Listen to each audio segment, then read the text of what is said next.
Woo! Okay. Hey, howdy everyone, Lost It here. Back in action for more great Ace Attorney Adventures attraction. That's right, episode 3, The Adventure of the Runaway Room! Trial part 2 is starting again, because I did not know when to rightly end it, and I honestly forgot a lot. Hopefully I don't screw this up! Waha! Woohoo! Where was we at? Should we ask Mr. McGlynn to testify or not? Leave well alone. No! Demand! Yes, we need to hear what he has to say in order to find out the truth. The defense would like to call Mr. McGlynn to the stand. In that case, I would like to hear the opinion of the jury. Yes, sir, I need a little, time to consider this, You asked me. I think we should hear what Mr. McGlynn has to say. Get the man out here, I say! It would be utterly illogical not to hear his testimony. When something needs doing, get it done. That's how I run things at the guild. Hearing what the patron of my favorite little park has to say. Oh yes, that would be lovely. Yes, the jury says the man, must be heard. Very well. The court will, hear the defendant's testimony. Bailiff, show the defendant to the stand at once. Okay. Now maybe what actually happened that night will finally become clear. Ho ho ho. Let proceedings be resumed. Mr. McGlynn, have you been listening to the discourse of the day? To be sure I have, my lord. Now two matters on which the court desires to hear from you.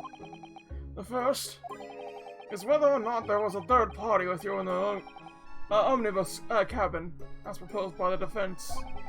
The second is that if such a person was indeed present, why did you conceal the fact from the police? Again, no. 'Tis not my nature to hide anything at all. Oh, Destiny! Oh, you had to sleep? I'm sorry, but I'm glad you said hi. Thank you for showing up, Adasti, for the time that you did. It's always a pleasure seeing you around. We really need to, like, watch a thing again or something. We really do. Regardless, I hope you get a good sleep. Because sleep is good. I woke up at 8:30 today because I had to get things done. And then, pretty much when I got home, I ate breakfast, and I just switched straight to sleep. Effectively. And, like, I slept all the way until 2 p.m. Well, what image do you want me to add? I shall add it. If that's the case. I do need the link or some such like that to get an added image. You're redeeming this first? Okay, that's fair. That's fairly fair. Every stream you can add 3 images. Just as a fun little thing. I think it's pretty cool. Okay. What do you need? What do you want? Audacity? I like how he has the O face. Ah! Hey, Shitty Sands, how you doing? Glad to see that you're here. I'm not being horny, I'm waiting on this. I'm waiting on the picture that Audacity wants to send me. So we continue on. You feel like you need a bonk?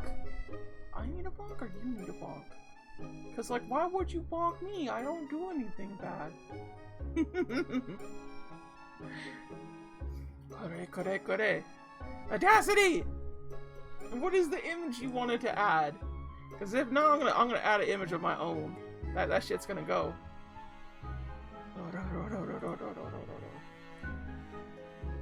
Can't bonk myself? So you bonk me instead? No respect. goodness. Let's see here. I don't think I have a very good image to get, per se. You've been watching Queen music video. I think I'm in love. Fantastic. Audacity! Where is image? I need to know. Well, that's fantastic. I just saw one of my friends, they beat one of the Resident Evil games in 5 hours. Fantastic. I found you! Oh, hey, look at this. I think you sent this to me before. Okay.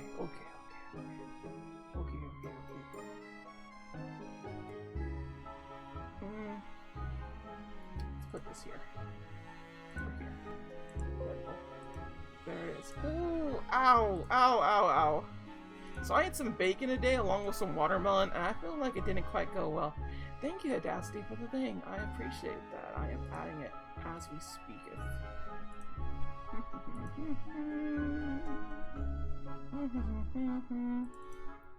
You know, I'll add that one because I just found it.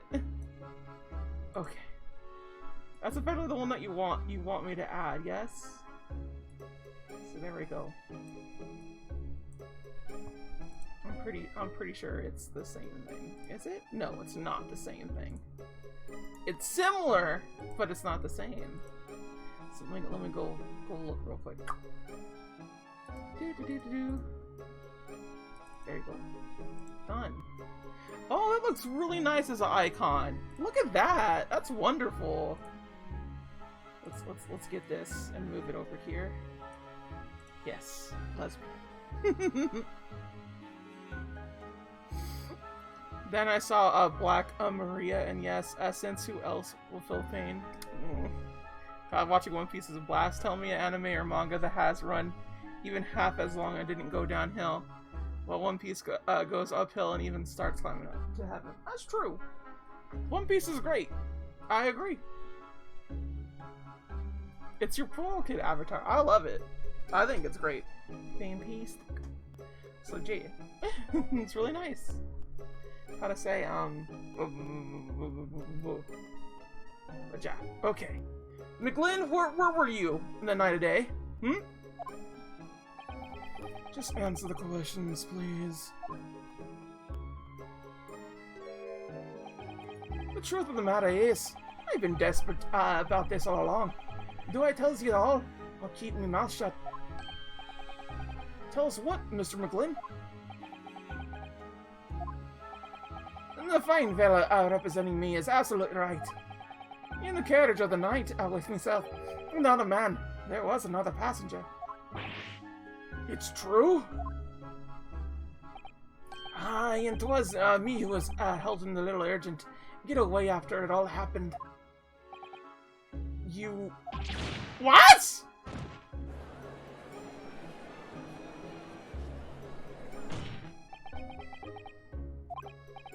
No, Mangus McGlynn. The convenient excuse can't save you now. I'm truly sorry, I am. Lord Van Zeeks. I'm sure you'd be wanting to know what I said nothing when I was taken in by the police. Zeeks is hot. Oh my god. Fucking everyone thinks Zeeks is hot. I don't understand you men likers. I don't get it. I do be having a very good reason, I assure you. Which was... Well, the little child was just in the wrong place at the wrong time. And not in any way involved, you see. What? If the police had known the wee one was there, they'd have assumed she'd done it. And they'd have hauled her into this here courtroom just like myself. I was only trying to spare her that. Young hearts and young minds are easily damaged, my lord. Don't listen to the people that literally want to kill him for being racist. It was appropriate for his time, and his story is about overcoming his race. Sorry, a pet peeve of mine. What?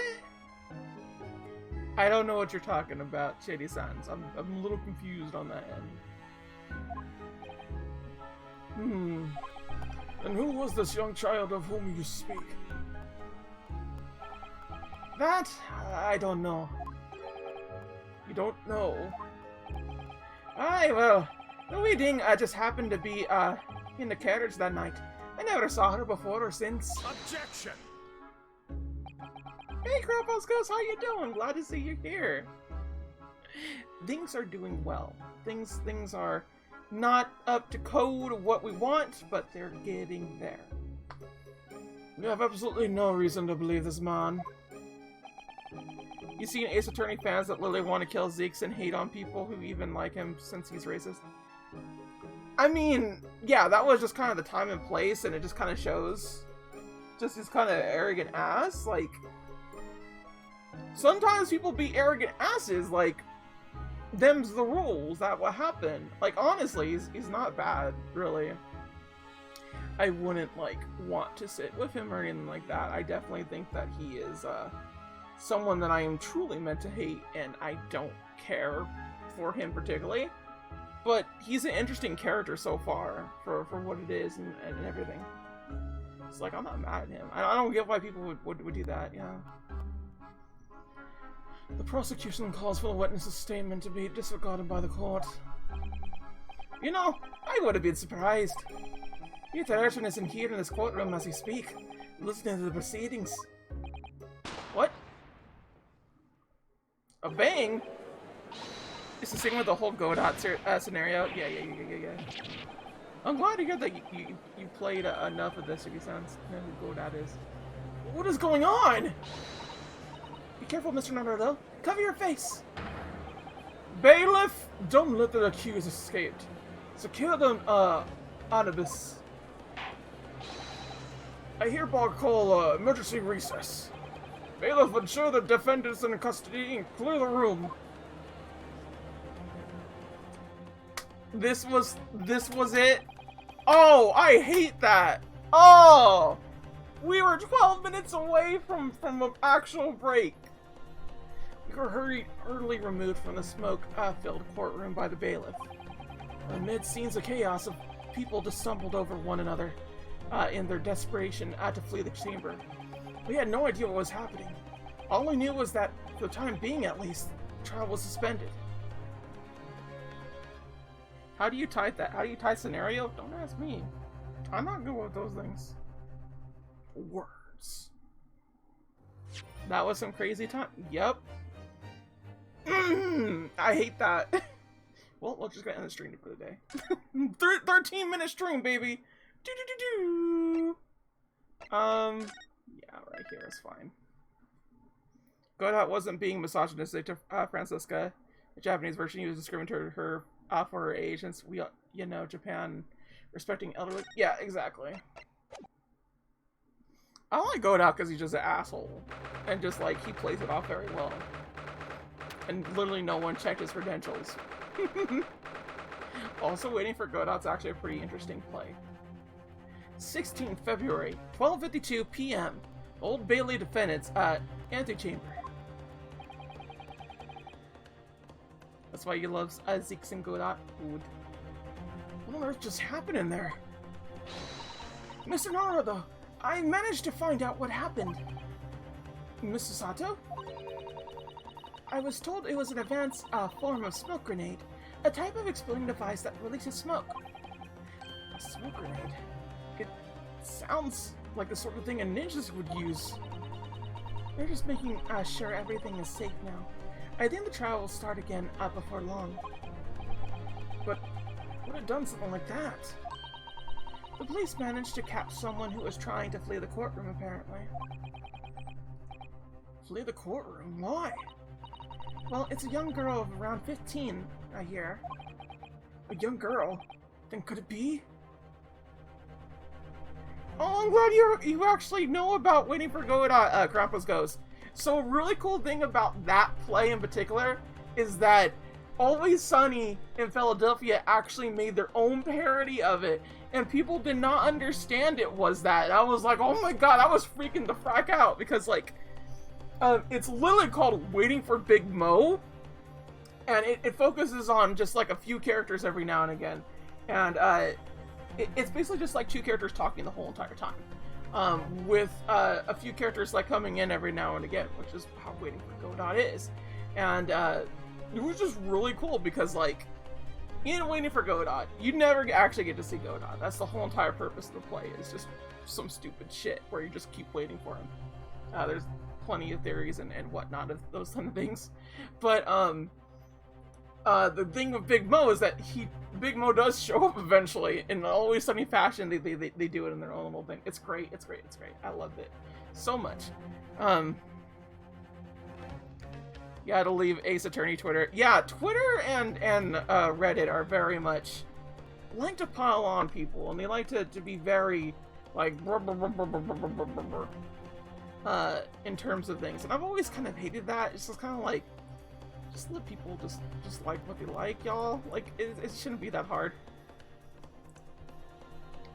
But it's just kind of the way that it is, you know? You love Always Sunny in Philadelphia? I've read a lot of that stuff. You were an English lit teacher? Oh, yo, that's cool! That is so cool. From my understanding, English literature teachers are, like, the best teachers. Just in terms of, like, leaving impact on kids and whatnot. I mean, I always felt that way. I definitely liked most of my English teachers. Although I can't say that all of them were good at teaching. But likable, yes. The other passenger that Mr. McGlynn was talking about? My thoughts exactly. So he wasn't lying. What's becoming Mr. McGlynn anyway, actually? There are so many things I need to ask him about. But he's not here. I think he was summoned in the prosecutor's antechamber to answer questions, along with the young girl. Who is she, I wonder? And what was she even doing here at the trial? She was taking a huge risk, and for what a possible benefit to herself? Oh, you have your rants. Go ahead. There's another matter that's troubling me. What's that? The 20 pence. Hmm? Oh, according to Coachman, Mr. Peppo,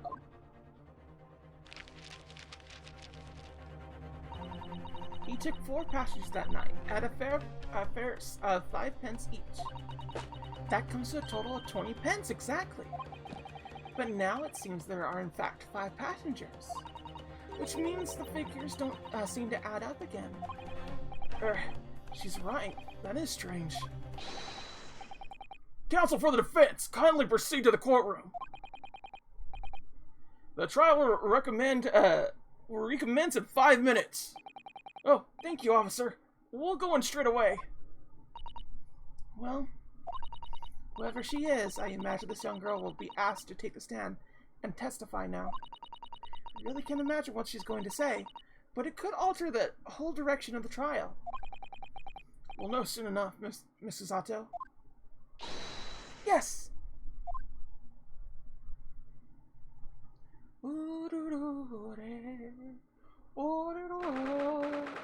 18th February, 1 p.m. The Old Bailey courtroom.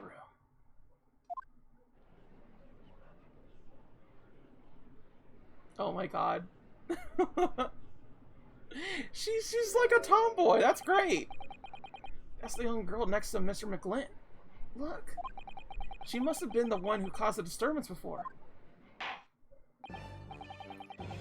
Well, after the rather eventful recess, the court will now resume the trial of Mr. McGlynn.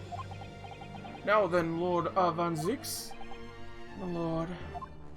I believe you have established the cause of the smoke which filled proceedings earlier. We love tomboys. Honestly, tomboy rights. You just want a boyfriend with boobs. Yes. Yes. It seems to have been an advanced form of smoke grenade, of the sort typically employed by the army. Good gracious, the army! What in the devil's name? It was an elaborate attempt by a young girl to cloak her escape from the public gallery, but she was caught. And now occupies the stand. Your name, girl? Are you responsible for the smoke grenade which induced such a pandemonium here in my courtroom? What is the meaning of this deliberate behavior?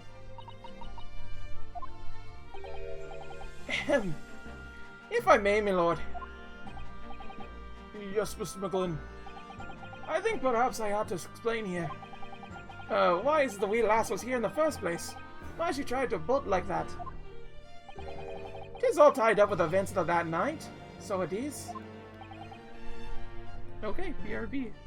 Tom girls are pretty much the opposite of tomboys, and are also great. Tom girls need to date tomboys. Them's the rules. It makes perfect sense. You know?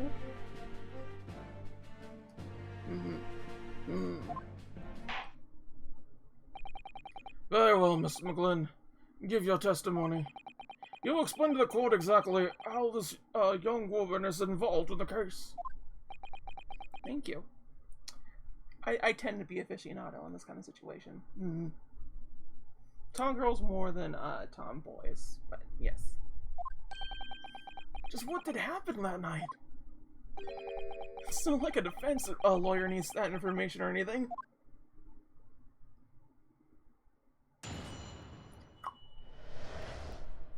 The young girl. On the night in question, I took the back seat in the omnibus and promptly nodded off. Then Begorra, a lord dunt, and a wee scream woke me up with a fair start. There was a fellow collapsed on the floor at me feet, so I sat him on the seat across from me. Then I turned to find out where that scream had come from, and bless my soul, what did I find? There was a child in there, all curled up in a ball, hiding her wee self away.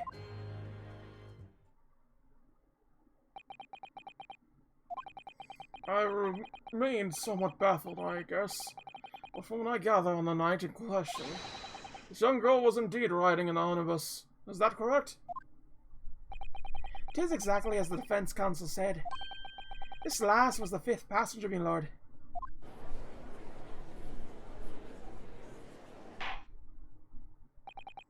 Very well. The defense may now cross-examine the witness. Are you ready, counsel?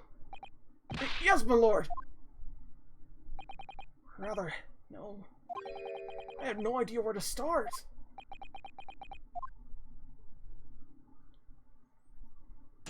Yay! Cross-examining. I took the back seat. Let's why didn't you take the front seat? You know, Rebecca Black has told us that there's 2 choices in this.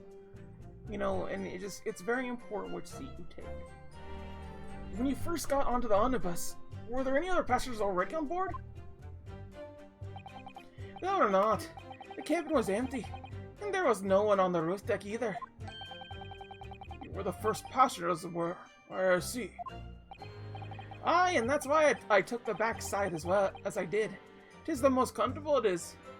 Can you explain exactly what you mean by the back seat? By all means, just how you already described it earlier. I'm talking about the seat opposite to the one in which the poor gentleman was stabbed was sitting.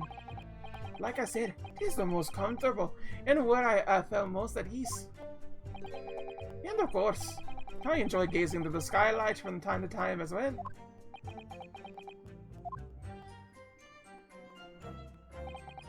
Okay. I like how he says Begorra. Hold it! A loud thud, you say? And a scream? Aye, that's right. How can I explain it? It was like the sound of someone falling under the ground. That sort of noise. So you think it was the sound of Mr. Mason falling to the floor, having been stabbed? Well, no. You remember I was asleep at the time, so I wouldn't like to say. When the sound woke me and I opened my eyes, there wasn't a soul to be seen in the carriage, but the fellow on the floor. You didn't see anyone? But at the same moment, you did hear a scream. Oh, for the seats above you on the roof deck, I presume. Not from above me, no, my lord. 'Twas from inside the cabin. But I wasn't altogether thinking about the stream. No, I was too stunned by the desperate sight from before me. Okay, I fell a collapse on the floor. Hold it! You sat him up? The victim, you mean? That I did. On the seat across from me, as I said. You could plainly see the poor dead was already gone. You wouldn't believe a dead man just lying on the floor now, would you? 'Tis common courtesy, so it is. Find it a little hard to believe. Oh, Lord Van Zeeks! Now, why would that be?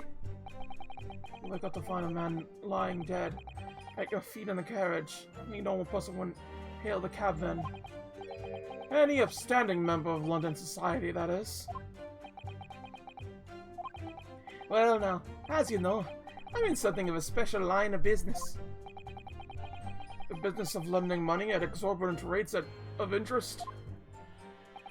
Unfortunately, my lord, not everyone is thankful for the help I offer them, and some would even see me dead.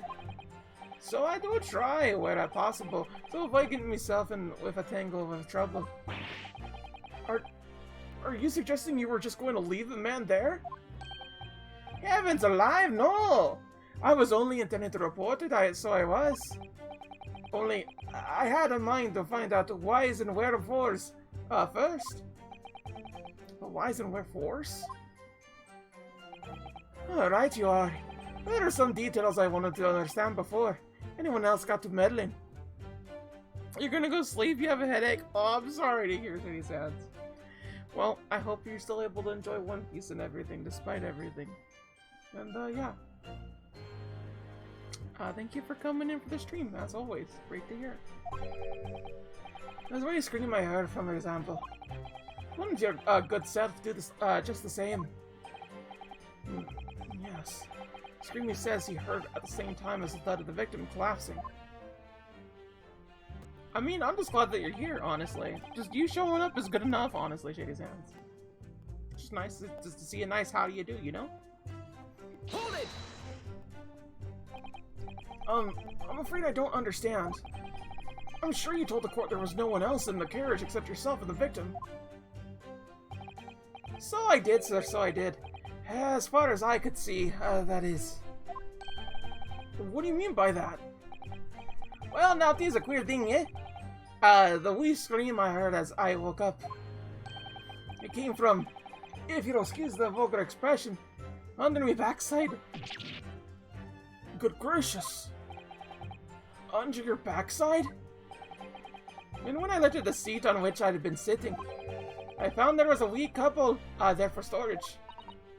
Mr. Naruto, we can examine the omnibus ourselves, remember? Yes, of course. The whole bus was submitted as evidence. This would be a very good time to have a thorough look around inside. That's what I found there.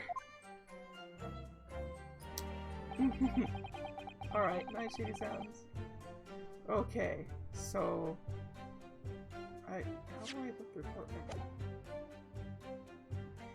Okay, child in there curled up in a ball.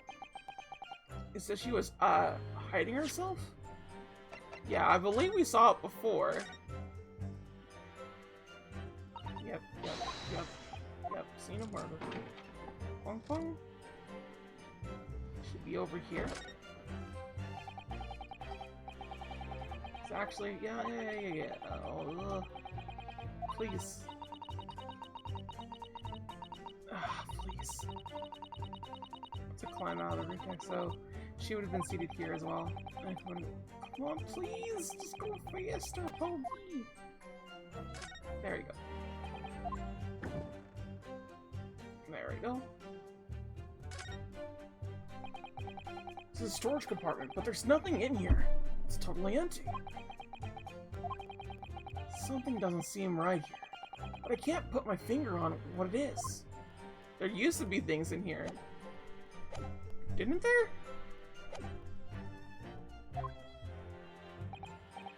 Aye, that's right. 'Twas hard to see in the dim lamplight, but she was all curled up in a wee ball. When our eyes met, well, Me heart nearly stopped beating in my chest. Really overreacting, overacting this.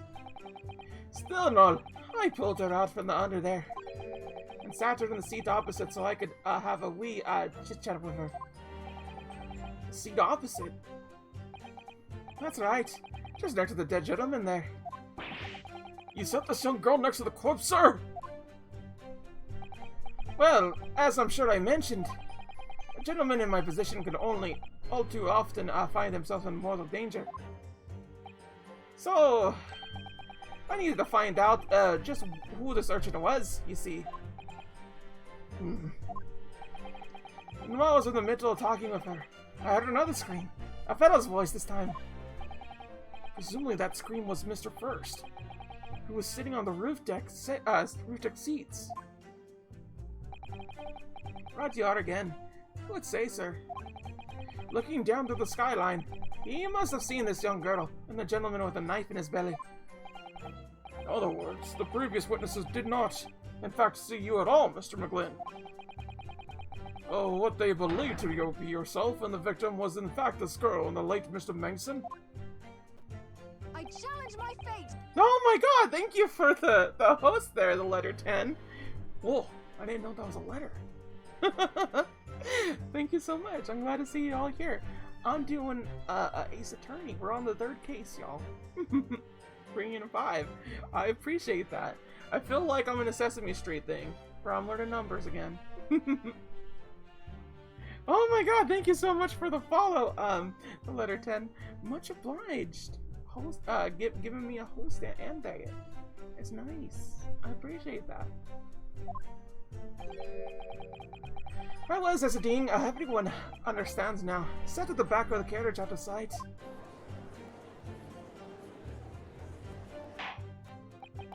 It is certainly plausible. The defendant is somewhat, diminutive in stature. Hardly confused, perhaps, with this young girl. After that, of course,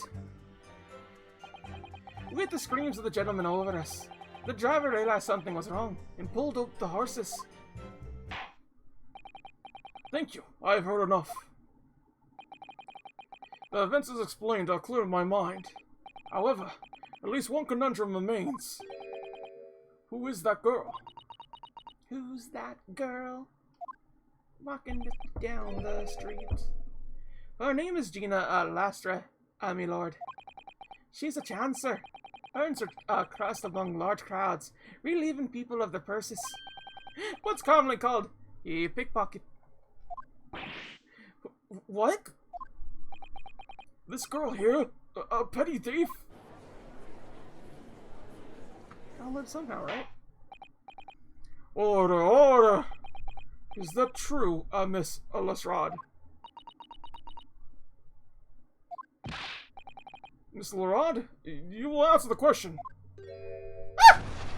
Done. No! How dare you? What is the meaning of this? I saw you follow me on Twitter too, the letter 10. Thank you, I appreciate that. Oh. The girl, she's gone! Oh. I'm over here! Good gracious, how? What was the point of that little sidestep? I know what you lot are thinking! Our grown-ups are all the same. 'Tis dirty little dipper, you say, slipping on up. Got caught up on the job. She got herself back into a corner, she knifed a gent. Go on, that's what y'all saying, ain't it? No, not at all. This is a court of law. We're here to determine the truth, not... Have a good stream. Thank you so much for the lurking and the follows and everything and the hosting. Like, honestly, thank you so much, the letter 10. Lurkers are important. Look, knives are for cowards. Only thugs use weapons like that. All I need for what I do is these fingers. I'm a professional, alright. Maybe not in your eyes, but I got pride in what I do. Let me guess. You don't count smoke guns among weapons for thugs. Oh, this? Yeah. This was in the bag I lifted the other day. Down where they keep the four-wheeled drags. It's nice, isn't it? Like the pink vest. Do not wave that thing in my direction again! Bro! So, you meant that you were riding the omnibus on the night in question.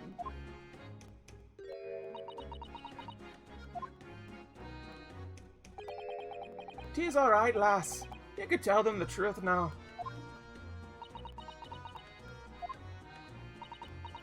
Alright, yeah. It's just like the Irishman said. The court accepts this girl, Miss Gina Lestrade, as a valid and significant witness to this case. Accordingly, young lady, we will now hear your testimony, if you please. You will tell the court exactly what happened in the omnibus on the night in question. Alright, if I have to.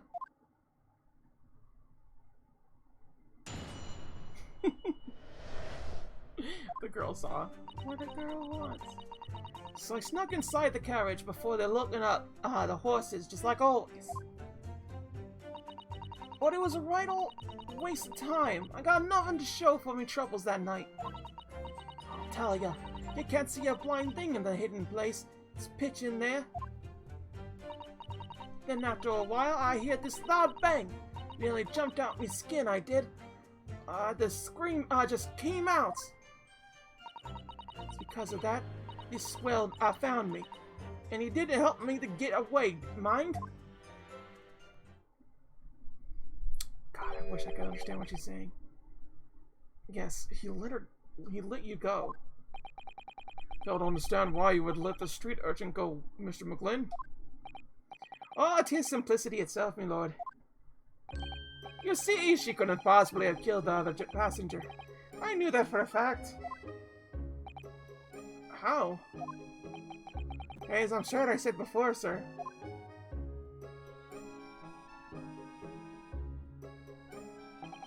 I was sitting right on top of the place where she was hiding herself. Think a demonstration is called for? This is where I sat at that night. And the cubbyhole of which you have spoken is underneath the seat, I presume?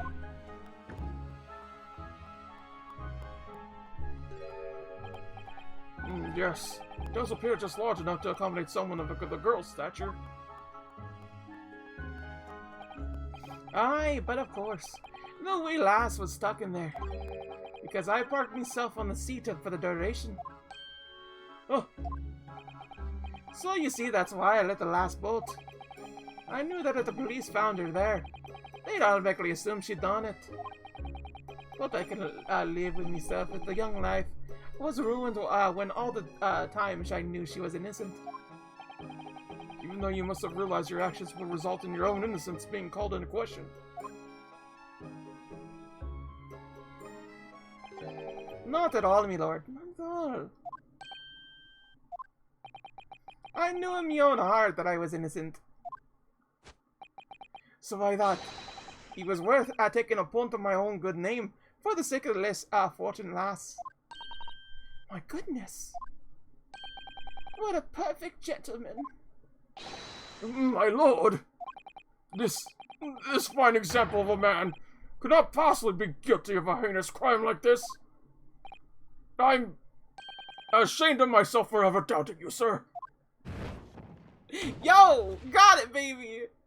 Once more. She's the last one. With calm and calculated reasoning, one arrives clearly at the truth every time. She did it too? What?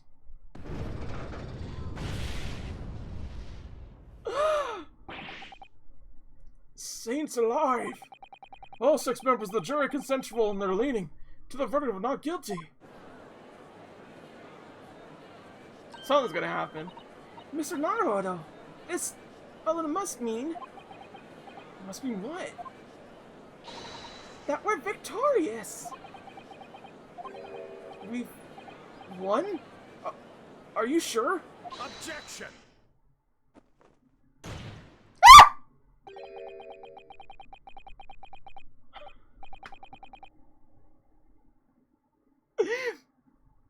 That's horny. That's horny. That is so horny. If the sight of my iron healed, Welsington offends. Pray do not forgive the discourtesy.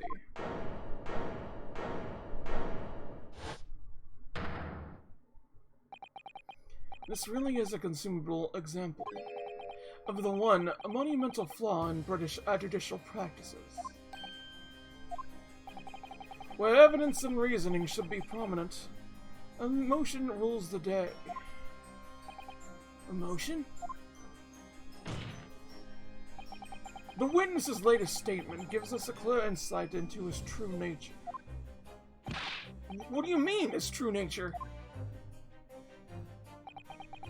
Do you really think Scotland Yard would have made such a glaring omission? To the incident, the omnibus was comprehensively searched by officers of the police. Obviously, the internal of this cubbyhole, as the witness put it, was included in the investigation.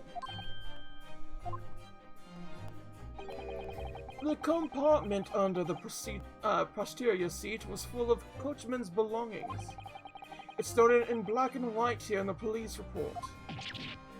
Good lord! Yeah, I noticed that too. I was like, why are they gone? The evidence has been tampered with.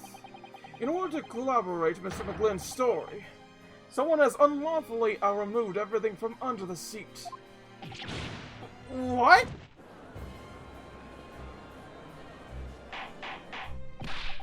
Order, order!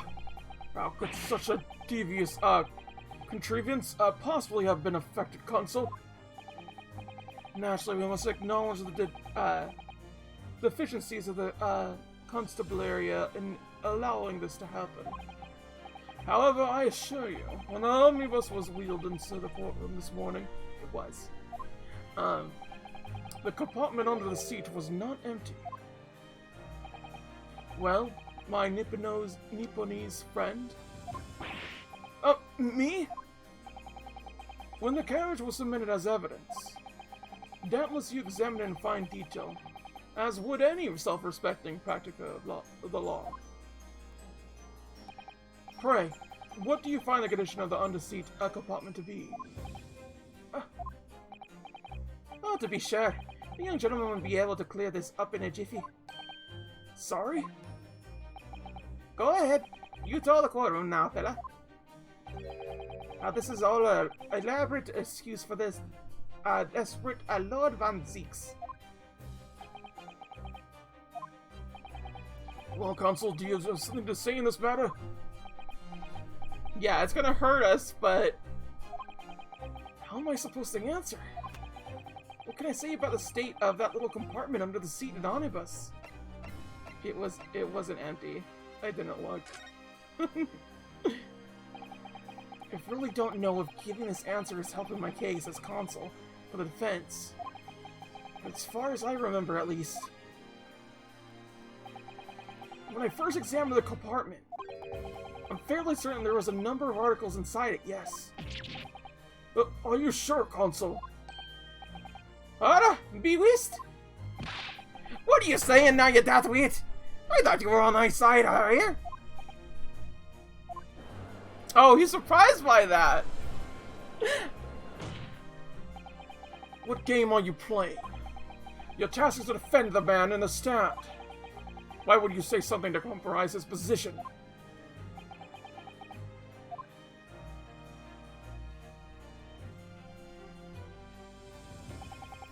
As the advocate for the defense in this trial, I confess I'm still not entirely sure where I stand.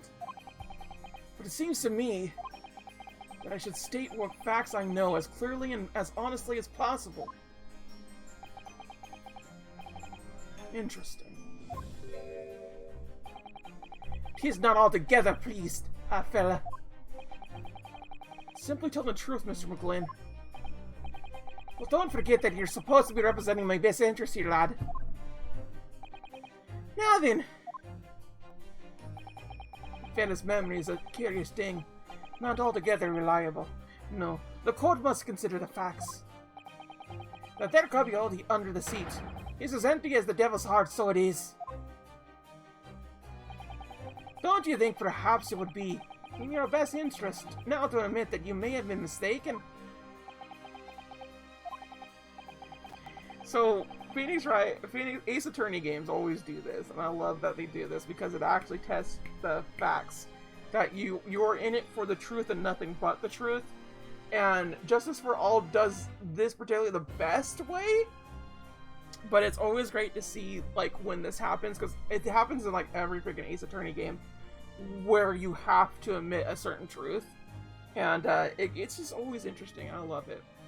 Why? Why do you feel like something's not right here? I should like the jury to weigh in on this matter, I think. The compartment is designed to be house equipment used to maintain the smooth running of the carriage. And the guild's rules state that none of us should be properly and fully equipped at all times. So it certainly wouldn't have been empty on the night in question. Pepper wasn't that irresponsible. That money-lending flincher, the pick purse are lying. Oh. Ah, crap. God damn it. Ah! I can't believe I was nearly taken in. The stick and reach are all like stinkers. Nothing but cowards, a lot of them. What? Oh no. It's a trick. Of course it's a trick! Yeah, that's about right. Quite so, I must concur here. We lost 3 people. Are you losing the whole jury? Is the whole jury gonna go away? We're on equal footing. With calm, calculated reasoning, one arrives clearly at the truth every time. Yes, but every time a different truth, it seems.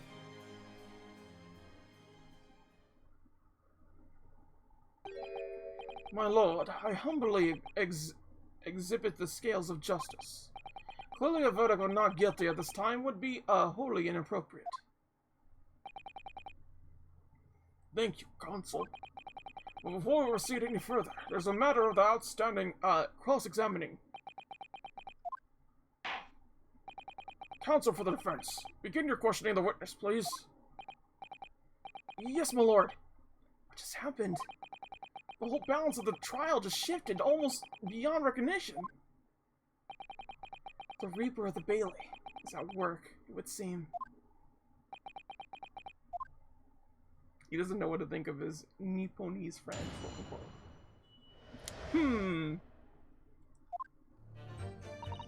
So I snuck inside the carriage before they hooking up the horses, just like always. Hold it! So you were already in omnibus before you even set off on its run?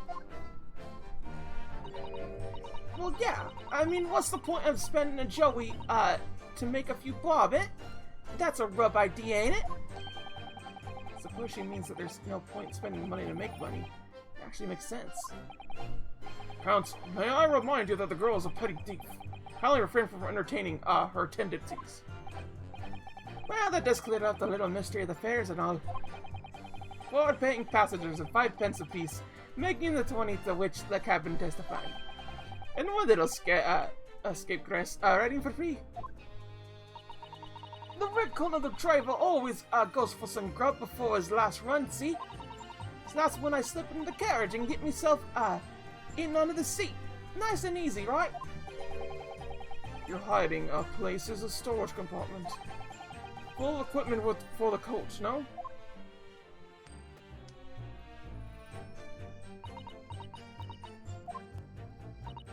Yeah, those brushes and buckets and whatnot in there, sure. I always chuck all that out and cram it in the corner somewhere. No one ever seems to bother much. And yet, according to the report filed by the police officer who first arrived at the scene, the compartment was full of such paraphernalia. Well, I don't know nothing about that. Like I said, I moved all the stuff out so I could hit it under the seat. That's all I could tell you. Seems we've reached the end of the line of inquiry. Continue. Okay. Wasting time, got nothing to show for me troubles that night. Hold it! What do you mean by troubles? A waste of time? Why is that? Well, most nights on me own to the god permitted at least one summer at a time. I beg your pardon, did you say God permit? Yeah, well, that's what my kind call it. You say the omnibus, I suppose? The point is, any normal run, the carriage ain't gonna, got no one in it for a while. That's when you come out of your hiding place and get away. That's it. Only that night, this car was sat on me seat from the start. And it didn't budge the whole way, did it? Not 1 inch. I was totally stuck. Do you mean to tell us that you were present in the carriage for the duration? You were under the seat the entire time while events unfolded in the closed cabin. Yeah. Right, mister. To be sure. I was as shocked as anyone. You don't expect to lift the cushion you've been sat on and find a child now, do you? So this Miss Lestrade couldn't possibly be the culprit. Can't see a blind thing in that space, eh? Hold it! So you couldn't see out of the cabin into the cabin at all? Not a shot. Most days I push the cushion up me in and look out the crack. Then I have a butcher's at I'm gonna fiddle. Oh, you're gonna pickpocket, not a butcher. I mean, I can't have a look. The seat I get under ain't as plush as the other one seat. So most of the time, the passengers plant themselves opposite. But for some reason that night, this here Irishman spent the whole journey right over me head. For that reason, you weren't able to push the cushion up to peek out, I see. Truth is, I ain't too apple in small dark places. Feels too much like being thrown in the click. But it's the only place to idle in them carriages, so it's up his toss. Why doesn't she just stick to picking people's pockets in the open then? See, there's some reason that she's not letting on, judging from her demeanor. So anyways, I was a bit scared. But I ain't to stick it out under here. Enough else for it. And this loud bang. What is this loud bang? Hold it! When you say a loud bang, do you mean the noise of someone falling to the floor? Could have been, I suppose. I don't remember so well. Point is, it made me jump. You let out a scream involuntarily? That's right. And then I felt the cushion over me head get light all of a sudden. Simply when the defendant got up in order to help the victim, yes? Or not. Could equally have been the moment the accused stood in order to stab his victim, could it not? Well, girl, do you see what happened at that crucial moment? Yeah, I saw it. I pushed up the cushion and a quick butcher's out while I had the chance, didn't it? The Irishman was sitting at the bloke and went and falling on the floor on the seat opposite. That matches Mr. McGlynn's account, of course. But then the fella suddenly turns around and looks right at me. I sunk back down again, but it was too late by then. I should never have risked looking. That the swell found me. He didn't help me get away. Hold it! He helped you get away, right? Once McGlynn discovered you, he pulled you out from your hiding place? I was scared stiff, I was. And dragged me out and sat me down on the seat and all. Next to the victim, Mr. Mason? Yeah, and the bloke and a knife in his guts. He was still bleeding. Then the carriage lurched a bit, and he ended up falling onto me. Ugh, how awful. Both me hands got covered in blood. It made me feel sick as a dog. Both her hands covered in blood. That must be what the rooftop passengers saw. After that, I believe you talked with Mr. McGlynn for a while. Is that correct? And asked me some stuff. Wanted to know me name and whatnot I was up to in that. Then I heard something from above. Someone scream.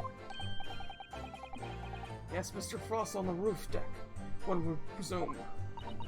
Well, I didn't want no one to see in me face, so I didn't look up.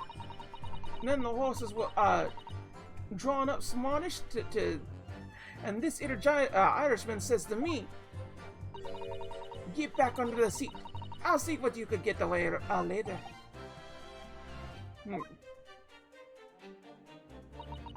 6 members of the jury have decided the defendant was innocent. One pretty shining moment, yes. It's clear that they're all still very unsure. If we could just find some conclusive piece of evidence among this new testimony, I'm sure we could clinch the verdict we want. Yes, I think you're right. This niggling feeling. Something's bothering me, but I just can't quite put my finger on it.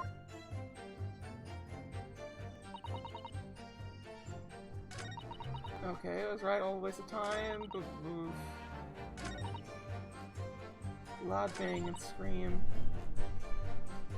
I know there was a moment that I could have done a thing, but gosh dangle darn do I not remember. There's an autopsy report. Sad, once an animal with a knife while journeying into the obvious died due to internal hemorrhaging resulting from trauma. Is it possible that he could have killed himself?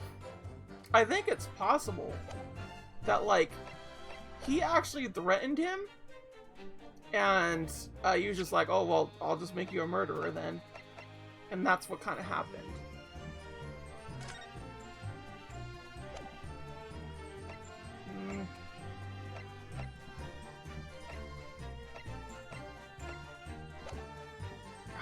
Dang it. I don't know which part. I think it was like the third one?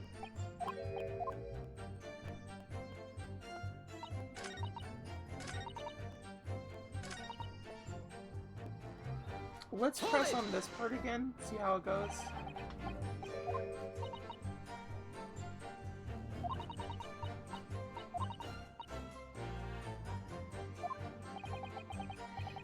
Involuntarily, yes.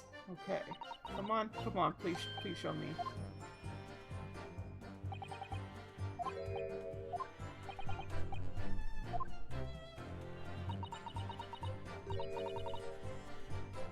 Yeah, he wasn't like doing anything the whole entire time that I pressed on that.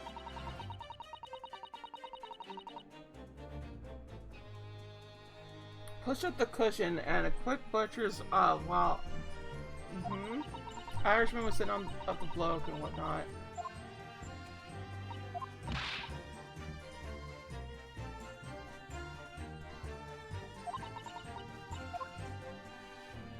So it wasn't that part right there. God dang it. Oh, this is the thing I hate about certain Ace Attorney cases, is just like you're trying to get the correct one, because there's something that you have to like present. Horses like always. It was blind?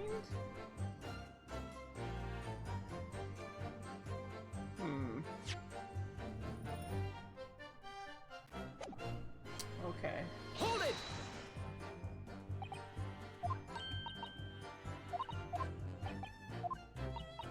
Okay, yep, looking, yeah,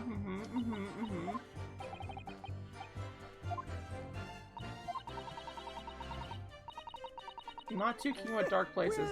Oh, okay! Okay! Now it does it! I don't like that.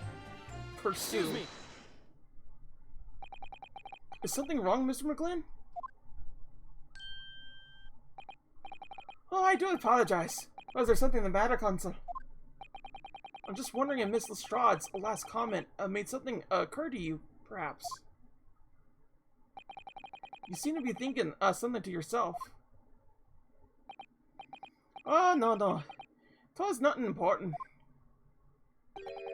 I was feeling bad for the poor lass is all. I am feeling desperate myself as a young lad, shut up in the dark. 'Twas terrifying, so it was. See, yes. I'm sure we could all sympathize. I'm still scared of the dark now. Me too, but of what will come out of the dark is the usual part of the fear, and that's what I'm scared of. Aye, and I don't know about yourself, but I find the darkness seems to be making everything you hear seem that much louder as well. Yeah. I suppose it does, maybe. Miss Lestrade? Did you hear something that night? Anything, an unusual noise, perhaps?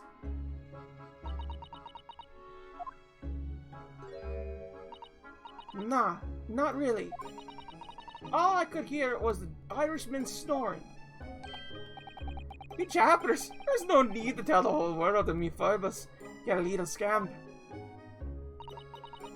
What a pity. Only Mrs. Lestrade had heard something. It might have given us a vital new clue. Yes. What should we make of the last statement of hers? It's profoundly important. It's profoundly important! My lord! I believe the statement just made by the witness is profoundly important. Profoundly important? But all she said was that she heard nothing. Yes, which is the profoundly important part. I'm almost sure of it. Almost sure that I don't understand the inner workings of your Eastern Mind, Council. Nevertheless, Miss Gina Lestrade, I will supplement your formal testimony by repeating that last statement, please. What, a supplement? What are you, on about? Don't give me all that fancy talk. I know what you're trying to do. Well, it wouldn't work for me. That's right, insult the judge. Always a good move. Straining my ears to work out what was going on, but all I could hear was snoring. Hold it! So you were straining to hear what was happening the entire time? Since the moment you hid yourself? Not exactly, no. Sorry? Well, there was no one in the cabin to start with. I could just push the cushion up and have a butcher's to see what was what. But then, when I saw this swelling going on, I got me head down, so you didn't notice me. And Mr. McGlynn sat on the seat under which you were hiding, correct? Yeah, and wood Adam and Eve in it. Wood a mug. So then all I could do was listen. I was waiting to jump out of there as soon as I heard him leave, you see? Would ye? Not likely. Even though we stopped in here, there, I never heard the door open. So I just, have to stay pulled and listen to him driving his pigs to market, snoring like a old dog he was. What conclusion you could draw from that, I wonder? It doesn't add up. Miss Lestrade, what do you just told the court? It's clearly at odds with the facts. At odds? Are you sure, man? Absolutely. Sees my learned Nipponese friend is not as dull-witted as I feared. So Van Seeks realized it too.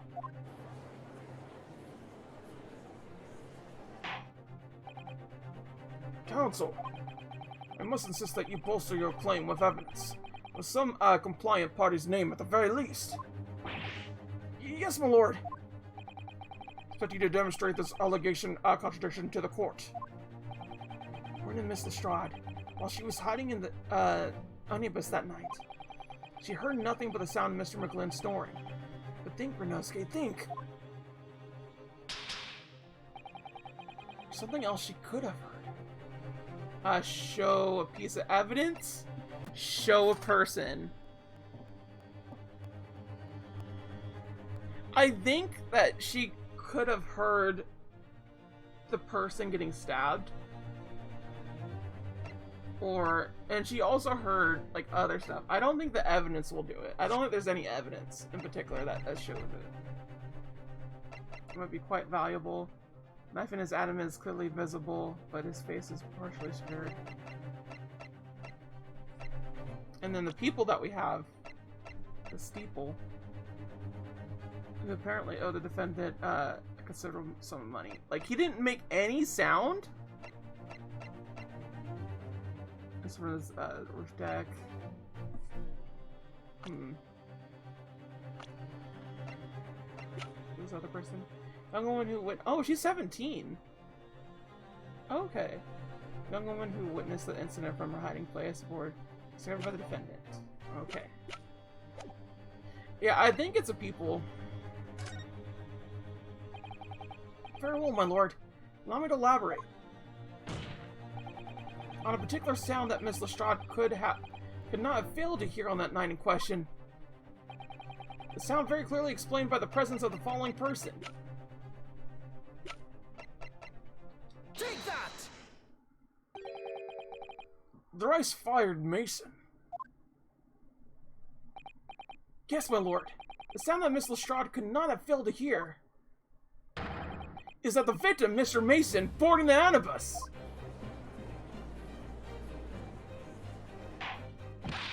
Order, order! Explain your reasoning, counsel. Miss Lestrade, allow me to confirm something. You claimed earlier that you were the first person on board the omnibus. Is that correct? Yeah, of course I was. I got on while the driver was in the pub, didn't I? The next person to board the omnibus was Mr. McGlynn. That it was. Not the soul in the cabin when I was climbing aboard. At least not in plain sight. So you were all intents and purposes alone in the enclosed cabin of the omnibus at that time. Did I not just say as much? I wasn't traveling with anyone else, if that's what you mean. Yeah, and I saw him getting on, remember? Through the crack under the seat cushion. It was on his own for sure. And from what I've heard, the carriage made a number of stops after that on its onward journey. During which time, did you not hear the door opening or closing at all? Nah, I never heard him. It's exactly what I was listening for. Weren't it? Waiting for that swollen to leave? In which case, when and how did the victim end up in the carriage? Well, we know the victim collapsed inside the enclosed cabin of the omnibus. Therefore, Miss Lestrade's statement about what she did, or did not hear, is at odds with the facts.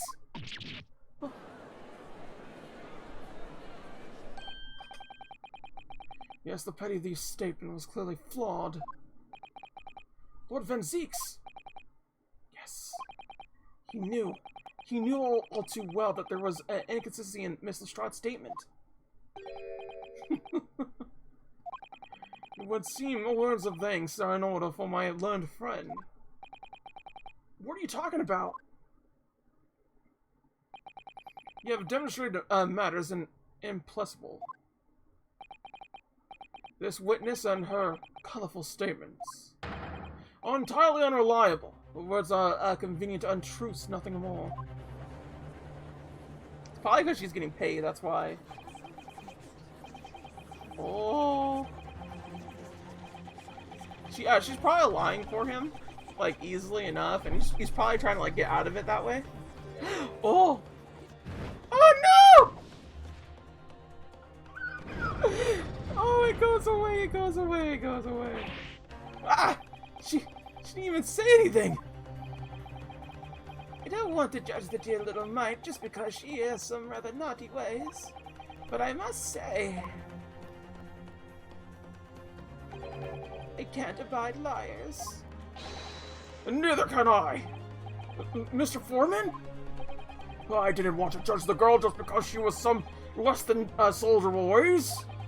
But I must say, I cannot abide liars. The maid's gonna give up on me too, isn't she? Please, Miss Maid. Please no. Mr. Nardo, that's 5 jury members leaning towards guilty.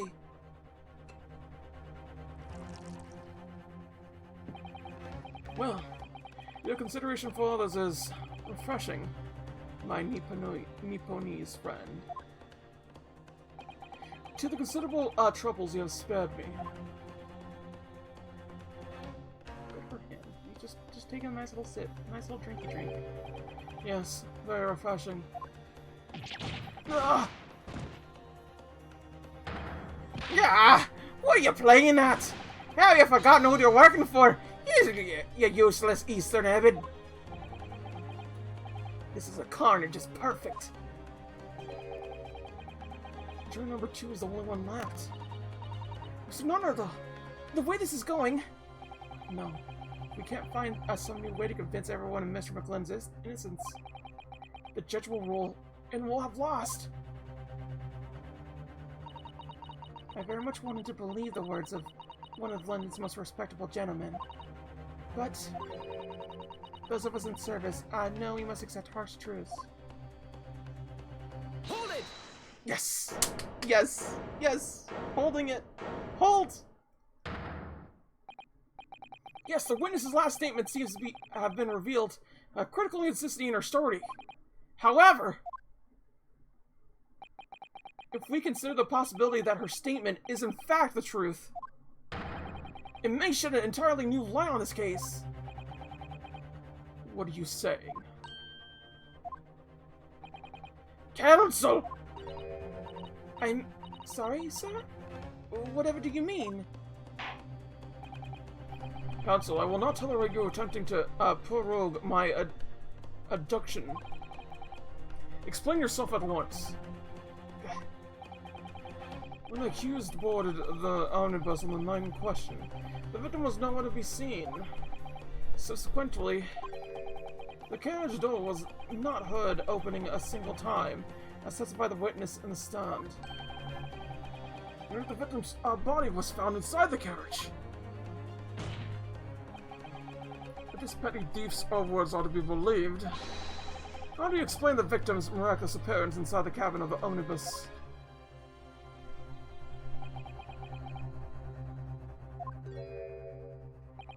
There's only one way to explain how the victim came to be inside the carriage.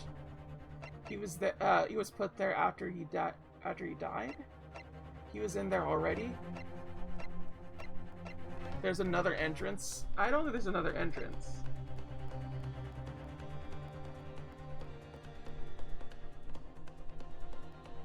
I mean, is it possible that he was put there after he died? There was a thud, so he heard it. He was in there already. You know what? What if he was in there already? What if he was actually, factually, in one of the hidey holes? That's the other conclusion. It wasn't her that was hiding, it was him. I don't think that's it. He was put there after he died. I don't think it's another entrance. I don't think so. But I'm gonna save here because it's one of those things where I just do not want to lose a thing. So we're just gonna reload it if that's the case. You don't get it right the first time. So I'm gonna say he was put there after he died.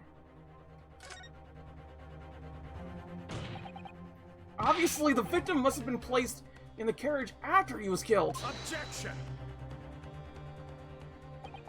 Tell me, my Olenda friend, what was the function of the obviously no last statement? Huh? What said Lord Van Zeeks? Obviously is troubling me also. No! That's really not the point. The point is that the victim must have been moved into the carriage afterwards. Then answer me this. How can a caviator have been placed inside a moving carriage? Well, obviously, they're... No! Penalized! Okay, so... then it must be the other thing. Because that might require different things and such, so... I see why it failed. It's probably the one where he was already in there.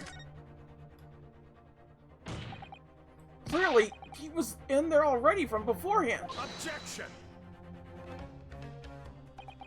Tell me, my learned friend. Oh, this isn't the correct one either. Damn! Damn, bone hurting juice all over. Not liking that. So there was another entrance point.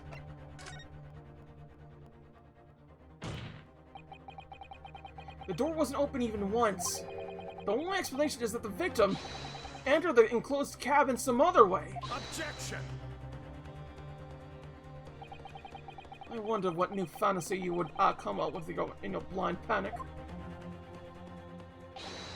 But behold, the omnibus is here for all to see. Maybe through the window? Only one inside of the enclosed cabins is furnished with a door. The other only has windows. Fixed windows which cannot be possibly moved, possibly open in short. There's no entrance in the cabin other than the door. Objection! But there could be, there's only one possibility you haven't considered. Oh, really? Yes, one other way inside that it isn't the door. Another opening, the use of which allowed the victim to appear inside the enclosed cabin.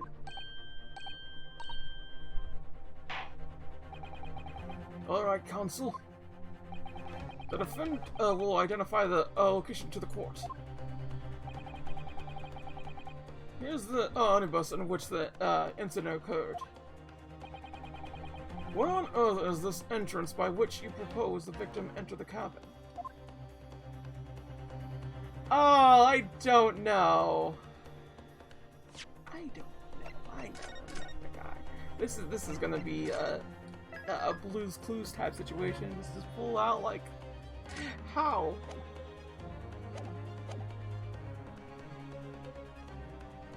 I think this is the case. Take that! It is! The answer is obvious.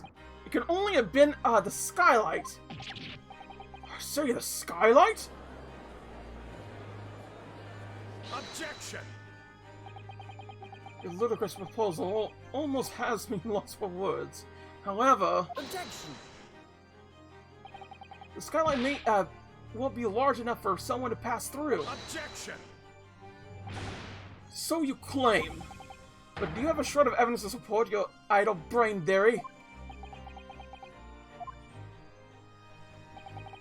Both Mr. McGlynn and Miss Lestrade said the same in their testimonies. They each claimed to have heard a loud thud, such as a noise made by someone falling to the floor. Yes, which was already been explained, as the sound of the victim falling from his seat, having been assaulted with a dagger. Yes, it has, but would a man simply from the seat onto the floor really have made such a loud noise as the witness described? A noise loud enough to cause Miss Lestrade to let out an involuntary cry, in fact? Good gracious! Perhaps, in fact, that was the moment the victim made his entrance into the cabin. No, let me rephrase that. The victim didn't enter the cabin as such. He fell into it. So my thing was technically correct. It just didn't include the other part. I'm mad. Because, like, this is what I was thinking about, too. Objection! You're now suggesting that the victim fell from the skyline into the cabin. That's simply impossible. How can you be so sure? Because if the victim had fallen inside through the skylight, as you say, the passenger of the roof deck would have seen it happened. And yet, not one person made mention of such events in their testimony. Well, yes, that's true, but...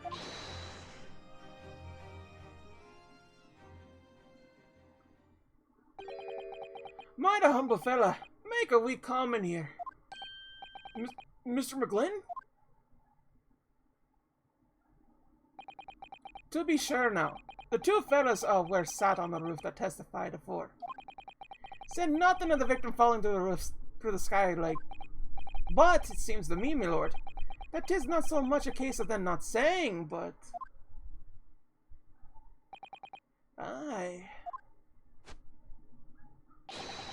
'Tis a case of them being unable to say. What? I think perhaps the two fellas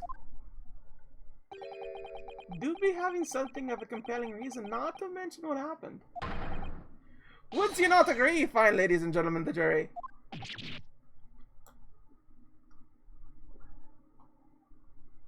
Oh, rump. Oh! Oh my goodness, surely not. Those two chaps on the roof?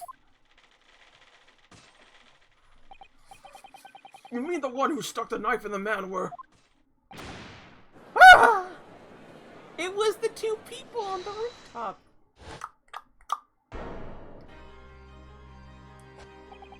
Just what exactly are you insinuating here? You blithereth? Yo, Rada, he said. Yo, Rada, what are you insinuating? This is a flaming outrage. I got a good mind to give you a blinker in a minute. He'll give you a shiner in a minute, he said, and so will I. Mr. Fairplay? You're effectively accusing me, a city gentleman and well-respected banker. And me, a very angry hatter. Suggesting that someone like me could have stabbed the man in the guts. It's a disgrace. It's scandalous. It's... Argh! I protest in the strongest possible terms. That's right, I protest too. About you rotten scoundrel. So it's not the Candy Man. Order. This is not the time, witness. I will not permit this wanton invasion of the stand. Return to the anteroom at once. But this is beyond reason, my lord. It's outrageous. It's very hurtful, you know. My lord, if I may comment. Go ahead, Lord Van Zieks. It was the defendants it was the offense that incited this outburst from the witness. My learned friend has been fit to abandon all protocol and accuse the witnesses without proof. Accuse? I never intended to. It seems, young Nepalese friend, that your command of the English tongue is wanting. You propose to this court that the victim fell through the skylight from the roof deck of the omnibus. That hypothesis could not possibly stand without the roof passengers being aware of the events. You have branded these gentlemen liars. You have intimidated the criminal guilt. In our British court of law, this is what is termed a baseless accusation. I know it's rash to put this idea forward without any actual evidence, but you can't just dismiss it without a second thought. What is it time for? Get them to testify! I thought there was something fishy about that hat from the moment I laid eyes on the fellow. I can see this matter through now, one way or another. There's filth and rubbish in our midst. We must dispose of it at once. Testify! Testify! What's happening, Mr. Naruto? The spectators in the public gallery they're in a complete frenzy. Mr. Fairplay and Mr. First. My lord, you will take the stand again and make another formal testimony in reference to the indictment brought by the defense. Yes, my lord. I didn't come here for this. There's no time to think this through. All I could do is keep pushing forward. Just keep swimming.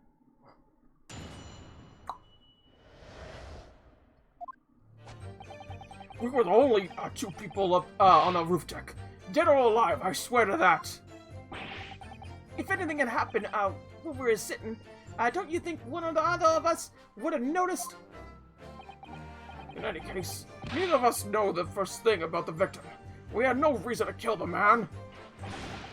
And the skylight was shut the entire time, I tell you. We couldn't possibly have opened it. If you're so sure the victim fell through the skylight, where's your proof?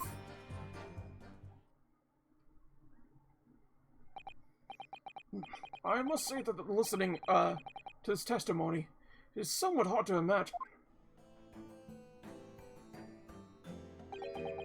How either witness could have performed any maleficent act on this open rooftop deck. Well, the other noticing forthwith. That's right, you see? We're innocent, I tell you. Although logically, of course, argument falls down if the two of you were in a collision with one another. What? According to investigations by Scotland Yard, the two witnesses shared no common dealings. Well, I don't trust any copper any coppers any more than I trust the stinking rich. Good. This is good. Something doesn't feel right here. The trial is going in our favor, really. So why do I feel so unease? Counsel for the defense, over to you. Your cross-examination, please. Oh, yes, my lord. Yeah, like, the fact that there are only two of them is kind of like, repeating the accusation. Only two people, huh? Dead or alive. Hold it! There is a third person, clearly. So at no time did the victim, Mr. Mason, climb up to join you on the roof deck. Absolutely not, Dick. No question about it, he said. None at all. Oh, but yes, of course. I remember seeing them both. I saw the victim inside the enclosed cabin, talking to this man here. Is this true, Mr. McGlynn? Dear me, my lord. The risk of repeating myself. I boarded the omnibus alone, and let off inside almost immediately. That's an outright lie! Found out you were engaged in... Let me stop you there, fella, and ask. Do you have any evidence at all? At all?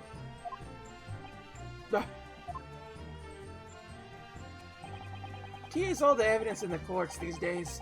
So it is. You do well to remember that. I saw you with my own eyes! This is going so well. Where were you sitting? Don't you think the other was noticed? I don't know. What was on the final run of the omnibus at past 10 o'clock in the evening? It would certainly have been quite dark. Perhaps too dark to see clearly. Is this some kind of a lark? Is this some kind of a joke, he said? Is that what this is? Perhaps one or the other you fell asleep briefly? Are you... fair... dinkum, sir? Are you serious, sir? That's what he said. It's impossible, I tell you. I'd give you the keys to the vault if you could fall asleep in that bitter cold. If you did manage it, your eyelids would freeze shut, and you never open them again. That's extreme. It was extreme, I tell you. And we had to put up with it because this man had locked the door. Any true gen would have unlocked it and let me in when I'm not. I'm dreadfully sorry about that, young fella. But you see, I was away with the fairies. I didn't hear you at all. That's a lie. I saw you through the gas. You were talking to someone. Oh! No. It is a cold night, so it was. Some people do be seeing things that aren't real in the cold. It is hardly surprising. Singing things! But we have reached an impasse here on a particular point. You! Don't take it personally now, lad. If I'm a suspect in this case, then 'tis only fair that you and the other, Finn, are too. Open and free competition is what a capitalist society is all about. This is the competition I should like to be involved in, really. But are we not going to have that part of the thing? I guess not. First thing, we had no reason to kill the man. Did you, though? Hold it! I'm gonna have to look at the court record real quick. So you met Mr. Thrice Fire Mason before? Oh, no. Not once, never. He never met the man before, he said? Never! And you, Mr. First? Had no prior dealings with the victim either.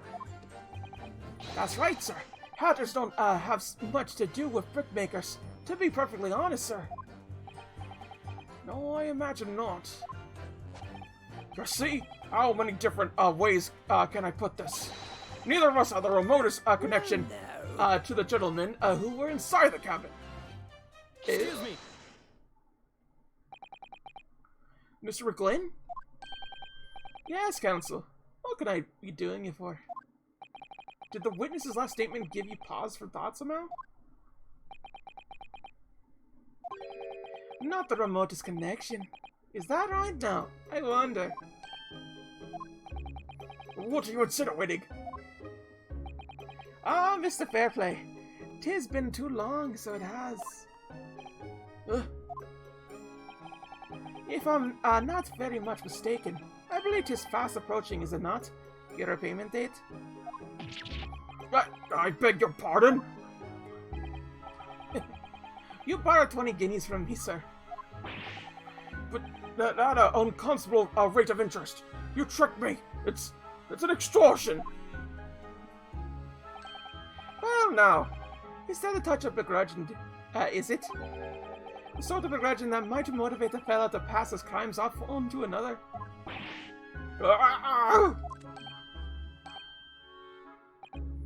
Yeah, I'm young first. Me, sir? What do you want with me, sir? You do be making hats for a living, do you not? That there top hat sliding on your head. Is that one of your own creations, is it? Oh, well, I'm still just an apprentice, you understand? I'm learning to find the perfect fit for whatever fine gent walks through the door. The perfect fit, is it? Well, it is a very distinctive design, so it is. Many customers like it, I tell you. They have a distinctive touch. Customers. Such as thrice-fired Mason. There's a photographic print of the victim submitted as evidence for me, lord. Huh? Oh, this you mean? Can't help thinking that the poor fella's hat looks distinctly familiar, wouldn't you say? Oh! That's one of my hats! Aye, that it is. So it would seem the brickmaker was a customer of yours. That sort of customer, I wager. He could have had a wee quarrel with over the distinctiveness of the goods. Oh, no, sir. Absolutely not, sir. Yeah, I don't think they did it. I think it might have been the cabin dude, or maybe McGlynn. He definitely seems to be a part of it. Well, there's really nothing more to add. It wouldn't be right to say that the two fellas here haven't the remotest connection to the victim, you see.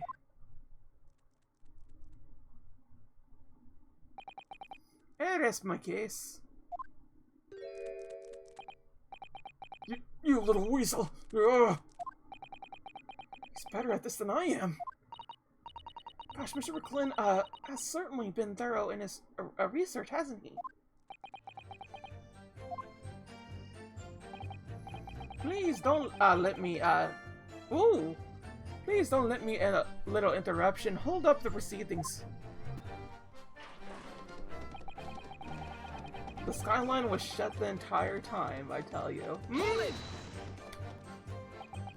Are you quite certain about that? That the skyline was shut the entire time? I'm going to lose my block with you in a minute. He's gonna lose his rag with you in a minute. That's what he said. Take a look for yourself. Go on.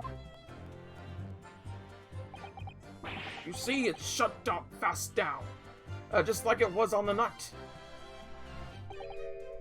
So it is, of course. A fellow the size of Mr. Mason, I could likely break through it. Still and all. What? Just look at the size of the thing. You'll understand. Now you hold on there a minute, sir. The size of the thing means nothing. Not on its own. Let's consider the bigger picture here, shall we? Let's stop biting your cane, shall we? I was riding the omnibus on another occasion when, well, I broke wind, loudly. I shocked myself with it, as it happens. Farted? This is an unexpected confession, Mr. Frost. Oh, I just mean to say, well, the point is, I tried to open the skylight, you see. But just my luck, I couldn't make it budge. The stench was terrible. Everyone was looking daggers at me, sir. I went as red as a rogue I did. Are you expecting me to sentence you?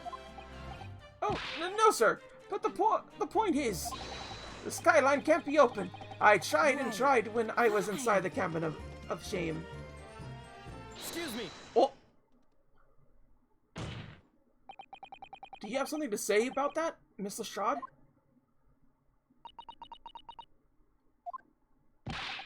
Miss Lestrade? It opens. The skyline. This is what we're talking about, right?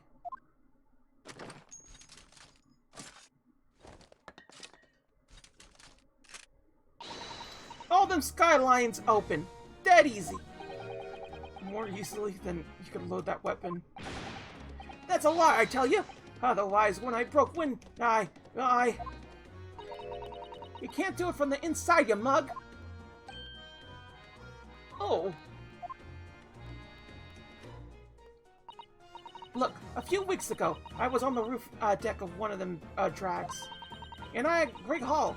I mean, if purses are coming on my ears.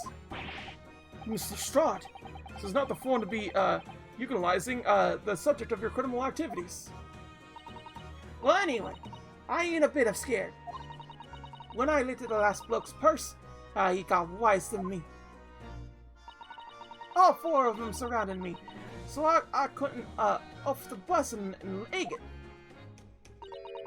So what I did was, I used the skylight, opened the catch, and jumped right through. What? Yeah, the catch for them skylights is on the top side. That's why you can't open them from the cabin. The skylight opens for the roof deck? Bailiff. Climb onto the roof deck of the omnibus at once and verify the witness's claims. I don't know why I just didn't do that to begin with, but whatever.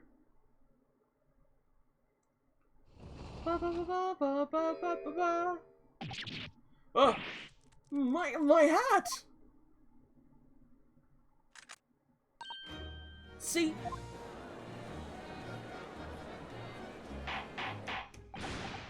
Order! So it appears the street girl's statement is quite true. I don't believe it. The skyline opens. And for the roof deck! Mr. Naruto, though. This could be the clue we've been looking for. Well, counsel for the defense, please continue with your cross-examination. Yes, my lord. The skyline opens. Perhaps I should investigate for myself. Okay. Hold it! Okay, so we're gonna do that, but we're gonna go to court record. That's right, I demand to hear it. Mm-hmm, demand to hear it. I just wanted to examine these.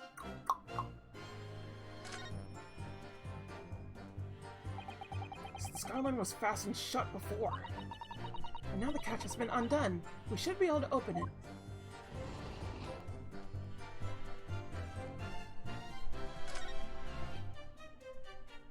I can certainly see inside the carriage through this opening, that's for sure. Yes, and there's a lamp in the unclosed cabin. So I'm sure the witnesses would have been able to see quite clearly. It's not good for us. So it just opens. Okay. I was hoping something extra, but I guess not. We came here to say what we saw. I tell you, not for this. Would you call us both sheikhers? Brand us as criminals. Call us liars, that's what he means, and accuse us of doing it. As it stands at the moment, there's no hard evidence that incriminates yourselves now, is there? I believe we've in much the same position as one another here. If I don't crack this case soon, I'll crack his teeth. I wonder if these two men were involved in some way. Couldn't say. I mean, I don't really know anything about them, do I? Although by the same token, I don't really know anything about Mr. McGlynn either. It's so hard to know what to believe here. I think we should try and remember that it's evidence alone that could truly determine the outcome of the trial. Evidence? No one could argue against decisive evidence, including the members of the jury. So you're saying that what we need now is to find the conclusive piece of evidence? Yes, Mr. Naruto, precisely. Okay, they might still be there. Yeah, no reason to kill him. We couldn't possibly have opened it. Oh, but you could have. Literally could have. Objection! What? Really? Well, we know it opens. What do you mean you failed to see the connection? You dastard. I'll keep the hit. I didn't save properly and all that. Whatever, but I'm gonna start saving even more and more now. But like, Hold it! we now know the skylight does in fact open. And what's more, the catch that secures it is found on the roof deck side. This is getting flaming, Uncas. This is getting absurd, he said. Completely absurd. That's right, neither of us knew the skylight had a catch. If we didn't know, we couldn't have opened it. And if we didn't open it, we couldn't have kicked the fellow down. Kicked? Please, where is this idea about kicking the victim through the skylight coming from? Whoever designed these carriages anyway? I fancy not being able to open the skylight from the inside. But what about freaking wind? Didn't they think about that? There's no point of having a skylight if you can't spare you embarrassment, is there? We're really getting off topic here. You actually have a point, pray. Do enlighten the rest of us. I'll tell you, what my point is.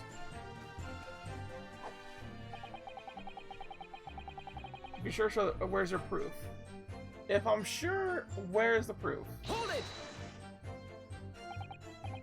Proof. That's right, I demand to hear it. He came here to say what he saw. I tell you, not for this. But you call us both Shizers. Brandos is Critimus.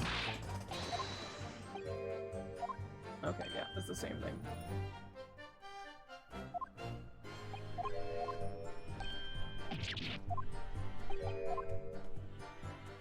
Okay. Okay, so we got to the one that we present evidence. Come on.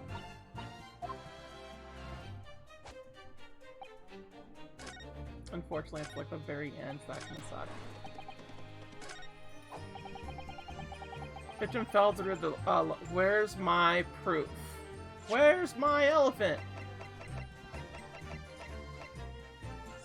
So. Died due to internal hemorrhaging resulting from the trauma. Stabbed once while adjourning I think hemorrhaging might be a thing that we could have, but I think that's just bleeding. So we couldn't really do it.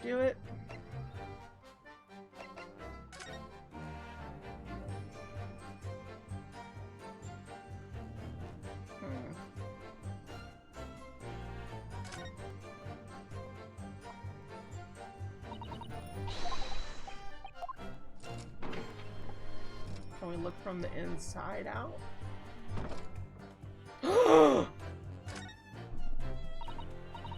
Yes, it does open very wide, doesn't it? Why didn't it kick someone you through? Certainly, Mr. Naruto. Why would someone like me? Ah! What is it? Look, just here. Look at this! That's, without question, it's blood. Why would there be blood stained there? Surely, it can't be unrelated to the case, can it? There you go. We got it. We got our weapon. There it is. That's what I was supposed to be looking at. Hey, buddy, guess what? Boom! On the night in question, the victim was fatally stabbed in the stomach. And immediately afterwards, the victim's body was pushed through the skylight into the cabin below. Those are the facts, and they're irrefutable proof. Remains clearly visible in the omnibus that stands before us today in this very courtroom. What? That's utter humbug. You can't possibly have any evidence. No, you can't. I mean, well, we didn't do it. I tell you, it's impossible. Irrefutable proof. Here in this courtroom. Counsel? My lord. I believe everyone will appreciate a little clarification here, hmm? There's other with the omnibus. Is this evidence to which you allude? I will point it out. I will point it out.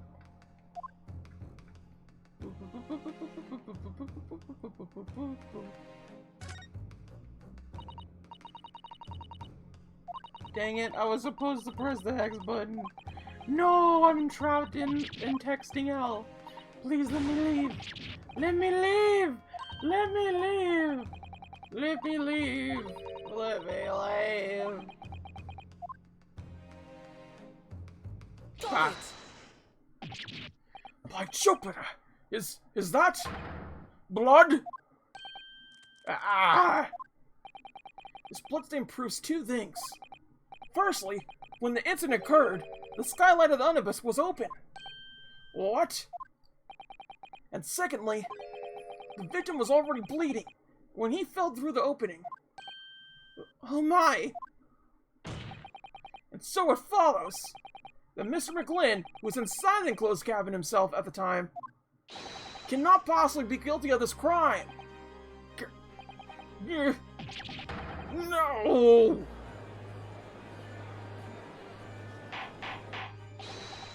Order, order, order! Hold it!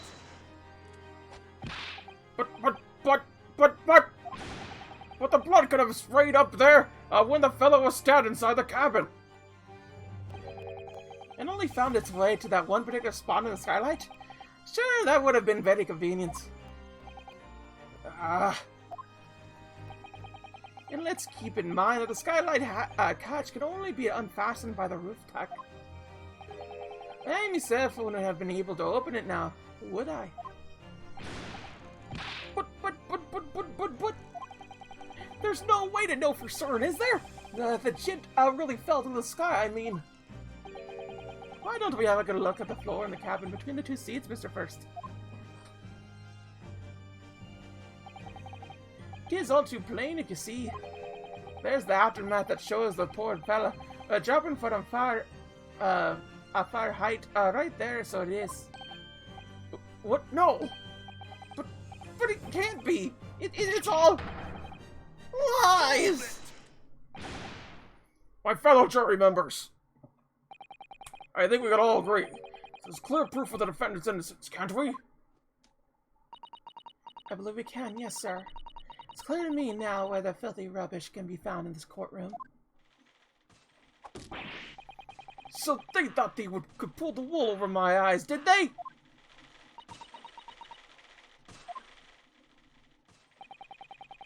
I won't tolerate any of the guild's carriages being sullied with blood. I won't tolerate it. Oh, I always knew that nice gentleman who gave us that delightful park couldn't have done such a thing. On three, then. Everyone, 1, 2. Hey! Why is she doing it? Objection!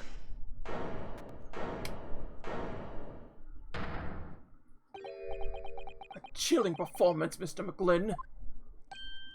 Oh! And what are you be referring to there now? Lord Van Zeeks? A bloodstain on the frame of the skylight. Such evidence is null and void. What? Why? For one extremely simple reason.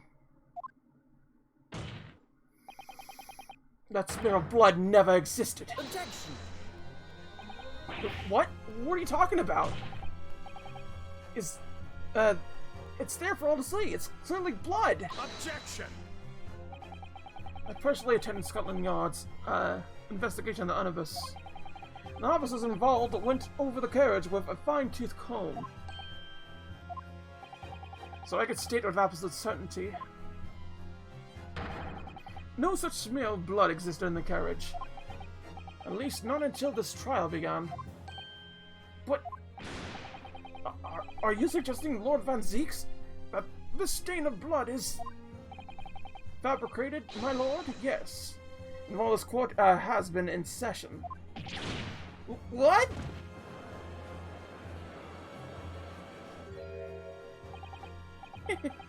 What a palaver. I must say I didn't expect such crude reasoning from the prosecution of your standing, Lord Van Zeeks. But on Magnus McLean, a fella known all over the capital for his fine contributions to public life. I don't take kindly to slander, and I'll fight it to the bitter end. Even if it's rolling off the tongue with a reaper of the Bailey. Mr. McGlynn, I realize that this is your first appearance in court as the accused. However, I'm well aware of your involvement behind the scenes in a great many affairs of dubious nature. You're very adept when it comes to avoiding getting your own hands dirty. And each time it happens that a case you're involved in is investigated, you adapt the facts. Adapt the facts? What does that even mean? When you wield a fortune the size of Mr. McGlynn's, however ill-gotten it may be, nothing is impossible. Tampering with evidence, manipulating the scene of the crime, bribing witnesses. I toast your ability to concoct the most convenient of stories, sir. Tut, Lord Van Zeeks. This will not do, to be sure. Would it now, cancel? Huh? Oh, no. I think it's fair to say, this does all sound like a rather far-fetched excuse by a desperate man. The blood on the skylight didn't exist, you say? But if you would cast your minds back, is it not true that Onibus there has been in the courtroom the entire time? How could anyone possibly have put the smear of blood in without the world and his wife seeing? Isn't that right? Isn't that right now, Council? It's true. None of us has been in full view the entire time the court has been in session. I learned a friend. Here's to hearing your opinion on this matter, in your own words. As you wish! Could someone have tampered with the Anubis during this trial? Ask me, I think, yeah, it could be possible. There was a time where, everything was gaze.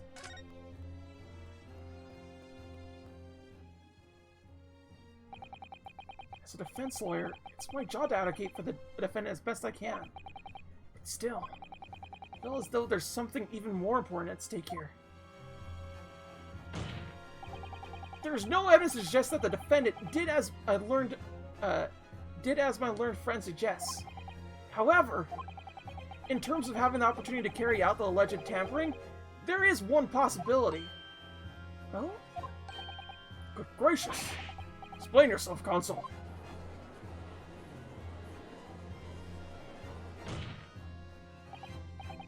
Yes, there is. It seems my learned Nipponese friend has no intention of running from this deceit. Deceit? Sure, everyone still remembers clearly. The reasons that we were forced to take? As a result of the smoke grenade fired by the witness, currently in the stand, Miss Gina Lestrade.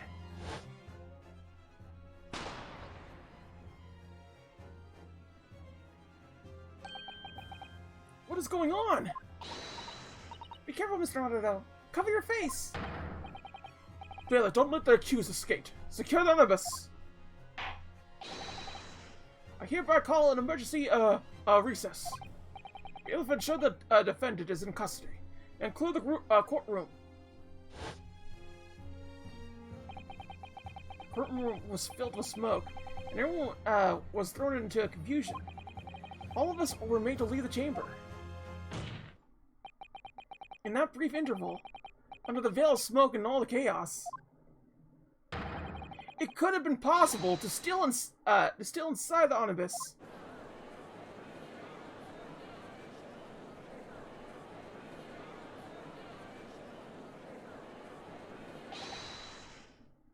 Are you wise? What are you trying to pull, ye? You rotten, feckless, Gorger. Feckless Gorger? You're supposed to be defending me! 'Tis a wicked plot! 'Tis a plot to undermine me, so it is! Objection!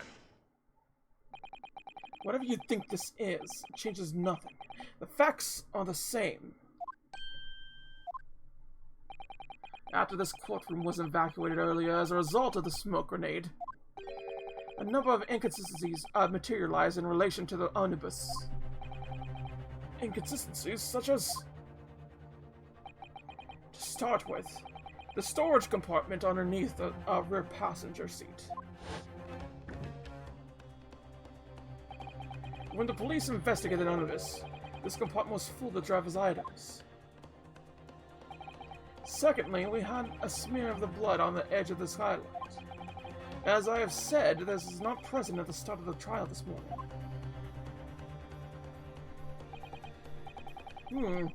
Unfortunately, Lord Van Zieks, no one is able to corroborate your claims. It's true. When Anubis was first filled out, both the storage compartment and the skylight were shut. Accordingly, I'm afraid to say, I cannot establish with any certainty if this evidence is the result of tampering or not. Indeed, my lord. No doubt there was not a single person who saw fit to verify such things. What do you think? Sorry? About the Anubis. Is there anything else unusual about the Anubis? Oh. There might be? I honestly don't know. We're saving, though. We're at the last few bit pieces here. Okay. I have an inkling. My lord? Yes, Counsel? There is one further inconsistency. A mark that surely could not have been present at the start of the trial. What? What in the devil's name are you going to say now? If you dare to betray me, you little maggot, you better start watching your back. Silence, McGlind. The court awaits the defendant's clarification. This trial keeps swinging one way and the other way. I have no idea what the truth was the truth and was deception. What am I supposed to believe here? I shall have to ask you to elaborate, Consul. What exactly is the alleged mark that you claim appeared at some point during the trial? It should be something insignificant. But there, so it surprises everybody and they go, what? What is this?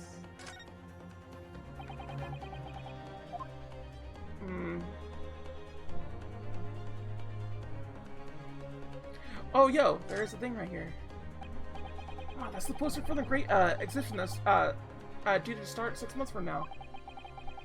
In focus, the Crystal Tower, the Cinder Feast, blah. It's under construction already, I believe. For London with excitement. Yes, yes, yes. Grand adventure. Would there be something right here? I guess not. So I see something like right there. Yeah, but it says CT on it. Why does it say T? You don't know, I'm going for it. I think it must have been the mark here. Damn, it was not that. Yeah, I thought it would have been, but I guess not. Okay. Yeah, we're just gonna have to keep going through this. But considering it does all this, there might actually factually be an additional thing. I think it's going to be a small thing, though. I do think those suspicions are correct. It's like a small thing that, like, everyone's going to be like, what? What do you mean? And I'll just be like, mm-hmm.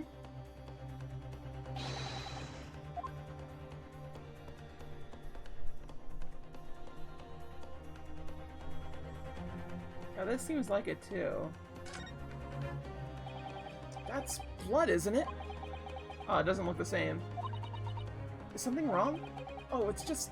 Well, this bloodstain is so obvious. That's all. And yet, Van Zeke has not, made no mention of it. But that does seem a little strange. No, we got a bad feeling about this. Yeah. There we go. We consider the victim fell through the skylight onto the floor of the cabin. You would certainly expect to find signs of blood where you landed. But as far as I can recall, this bloodstain on the cabin floor was not there when the Anubis was first brought into the courtroom. Good lord!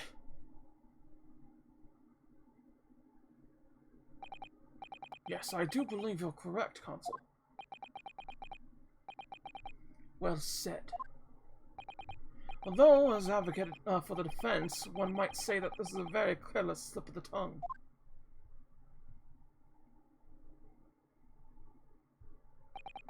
I believe that bloodstain on the floor is a decisive piece of evidence. But if the question is whether the evidence is genuine, or whether it was unlawfully fabricated by someone, I feel compelled to admit there's at least a possibility that the evidence is fake.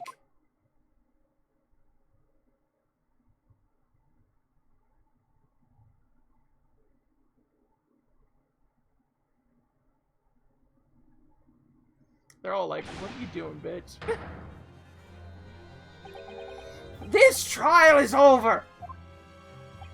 Mr. McGlynn?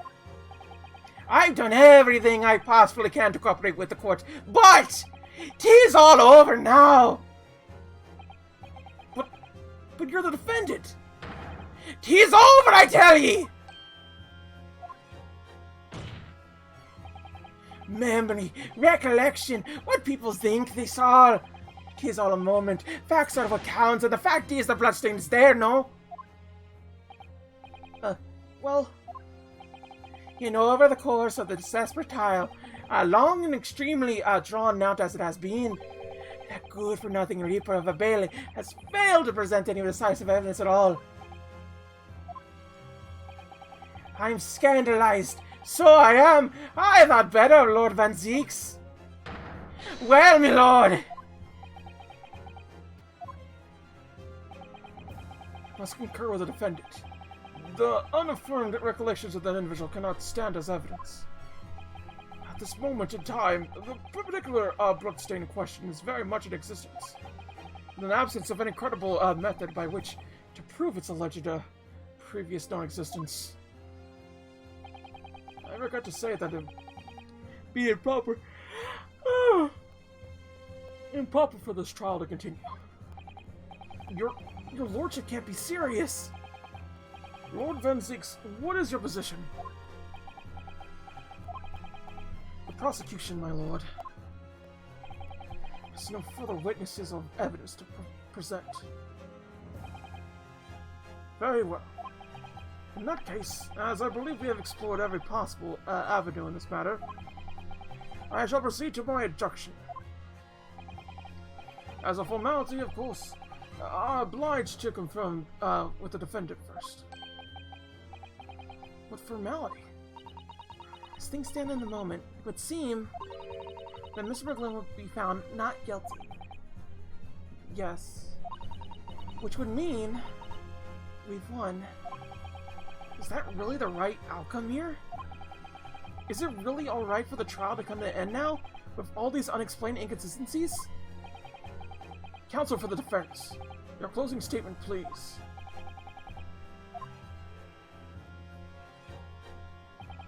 Yes, my lord.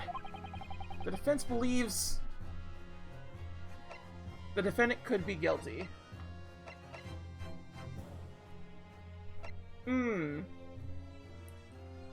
But we do that, it's not going to continue, and we don't want that, I think.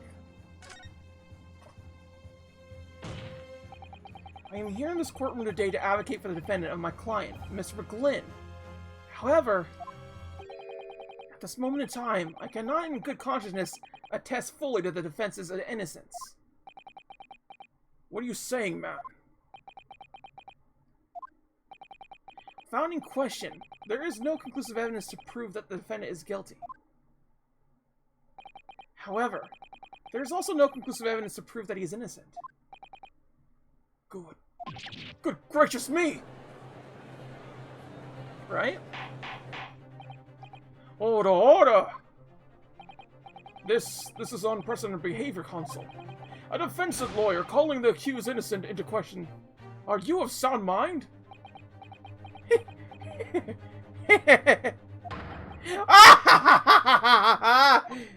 Oh, it was a grand decision to appoint you as my lawyer, so it was a grand decision. What? I must say, I didn't expect quite such an exciting spectacle at the end there, but still. Here, have this for your troubles. Your job here is done, fella, and some fine work you've done, so you have. What do you mean?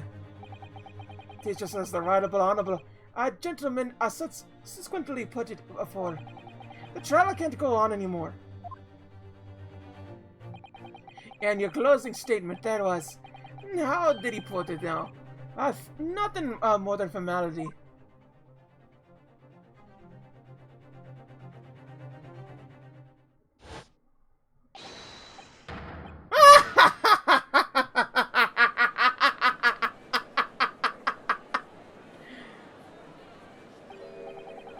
I really don't know what to make of all this. Was the evidence we've seen genuine, or was it fake? His lordship will be fuming. Any unsightly rubbish should be disposed of promptly, as I said. The stinking rich are always guilty of something. You mark my words. I feel terribly ashamed that I ever doubted that lovely man who gave us that lovely park. Now the proceedings have unfolded in this way. I am compelled to declare a premature end to this trial. Furthermore, the court must accept the defendant's plea.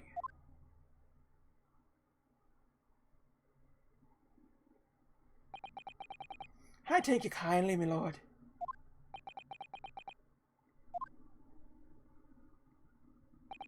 I hereby pronounce the verdict of this court. Objection! But we saw to determine if the bloodstain in the omnibus is genuine or not. We don't know if this witnesses are telling the truth or a pack of lies. We have no idea about the truth. Lord Van Zieks. My lord, the case made by the prosecution was flawed. Plain and simple. If indeed the omnibus presented as evidence was tampered with, the prosecution is at fault for allowing such a disgraceful perversion of justice to take place. My sincerest apologies, my lord. Objection! But wait! When we were all evacuated from the court, Lord Van Zieks ordered the evidence to be secured. Afraid the prosecution cannot shun responsibility in this matter. That's so unfair! The liability of the defendant has not, at the present time, been established in this court. Consequently, the jury will not be required to pro-offer judgment. What? Well, Lord Van Zieks, it's been a pleasure. So it has. And as for you, my dear fella, I couldn't have asked for a better defense. Do you mean to tell me that all this has been a grand waste of time? 'Tis the law of the land, my good lamb. If you'd like to pursue this matter further, you can always go ahead and try to change the law. Manners McGlint. Good grief, you have more to say to me, have you? Just one thing. A warning. This is far from over. Well, something to be looking forward to then.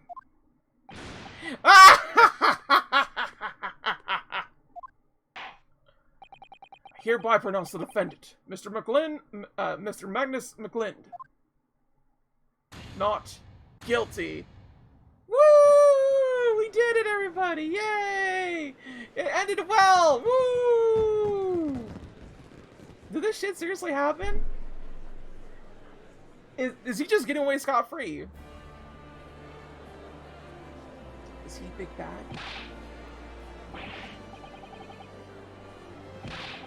Oof. So pretty much because the evidence was tampered, like, they don't have a case. Effectively. Is it just gonna end here? With the courtroom in pandemonium for the second time that day, the judge delivered his verdict. And my first ever trial in Great Britain came to an abrupt end, with the defendant being found not guilty. Instantly, a victory for us.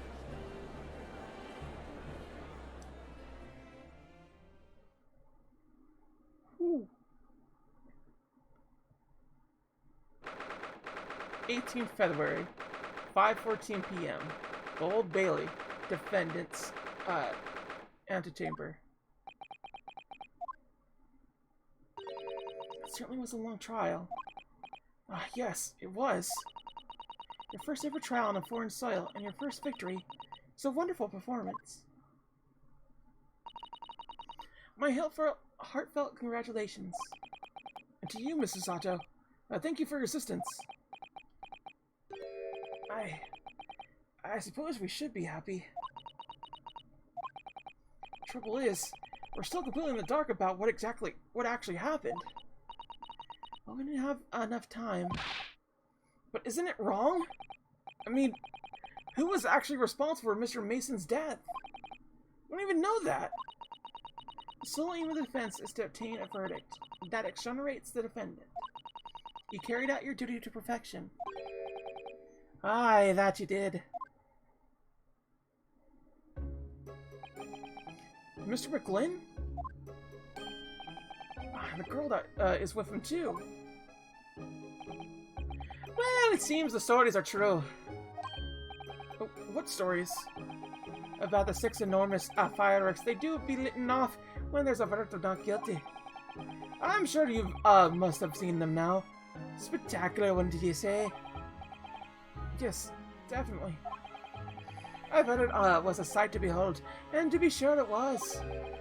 I've you to thank, I suppose, for having an opportunity to see it.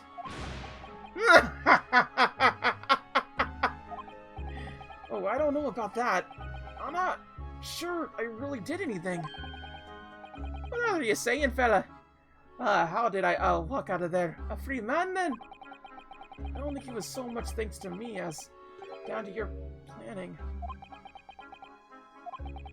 You're a straight-talking fella, are you? I must say, you had me astray in the head there once and twice. But you're young and headstrong, and 'tis water under the bridge. Congratulations, Mr. McGlynn, on having your name cleared. Nothing's resolved. There's only one thing that matters to me. Oh? They've all seen that I didn't do that odious and obstinate deed. 'Tis grand, is it not? I suppose it is. Now the fine fellows of Scotland Yard can take matters in their hands and sort out any wee details. They'll see it for what it is. They'll get to the truth. I have absolute faith in them, so I have, after all. I do be providing a good number of their wages for all the taxes I pay. It's not that funny. So then, as we agreed upon, 1,000 guineas for your triples, fella. Oh, no, I couldn't possibly accept that much. Or, be least, you're a humble people, are you? You from the east? Well, if you insist. But have these, still in all, you deserve the reward. Mr. McGinnis, McLind. Everything is ready, sir. If you'd like to follow me into the courtroom. Into the courtroom? What's this, officer? 'Tis sooner than I led to believe. I hope it's not inconvenient, sir. There were some changes to the schedule. Well, I must be making tracks now. 'Tis time for the inspection. Sorry, what inspection? They're going to examine the end of us again, so I'm told. I asked if I could be present for it myself. They're going to examine it again? Now? Naturally, I'm under no obligation to take part in any more of this matter now. But as an upstanding member of London society, I do be doing my best to help what I can. 'Tis a gentleman's duty, so it is. So then, fairly well. 'Twas an absolute pleasure meeting you. I hope you have a whale of a time while you're studying here in Great Britain. And there he goes. A free man. Oh, I forgot she was here too.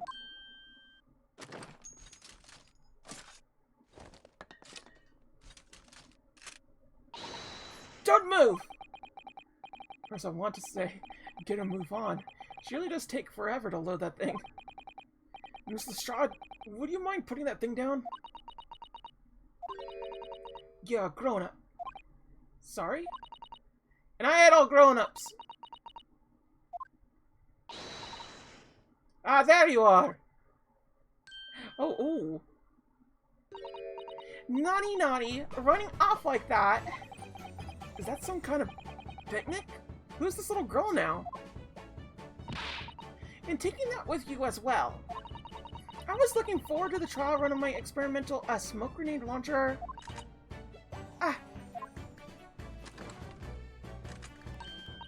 Oh, did you want to play? You won't beat me.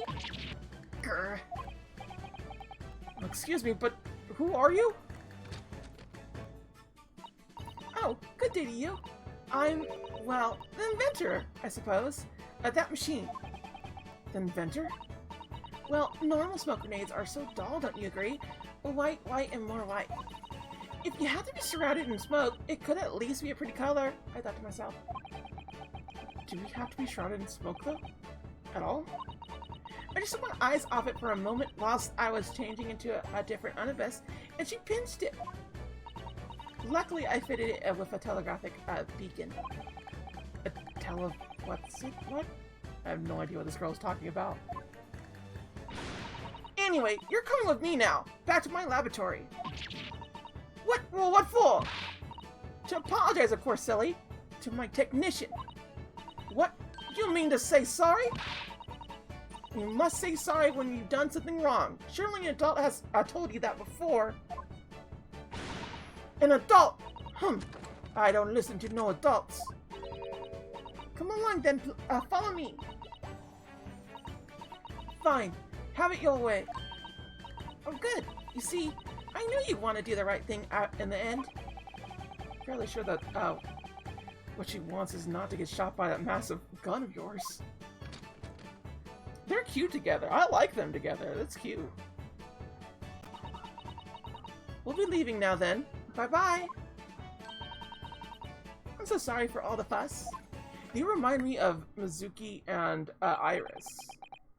Those friends. She was a lively one.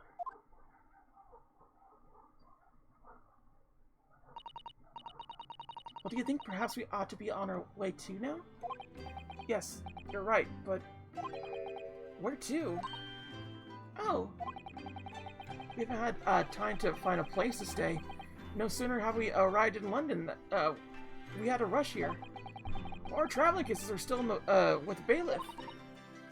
I was originally planning to spend today in search of loggings. It was late hour of the day, I'm afraid we may be out of luck. Don't worry though, I have a plan. For the worst comes to worst, I've heard of the lovely park where we could spend the night. Please tell me you're not thinking McGlynn Park. I know it may be a little chilly at the time this year, but our youthfulness will see us through. I'm not so sure about that. I think a midwinter, a London night will freeze a young person solid just as easily as an elderly one. Oh dear, that doesn't sound agreeable. Now I'm starting to regret turning Mr. McGlynn down. 1,000 guineas would have paid for a lovely warm room or a mansion. Yeah, why didn't you, idiot? And so, the trial to determine my worthiness for the study tour was over by the end of our first day in London. However, as we were soon to learn, there were more trying times ahead. And just as the Reaper of the Bailey had warned, the case was far from over. Oh! Well then. What's going on? Get the fire brigade! Water! Bring water, quick! What the? How did this happen? I don't know, sir. By the time I got here, it was already engulfed. No one was supposed to be allowed in here before we started investigating.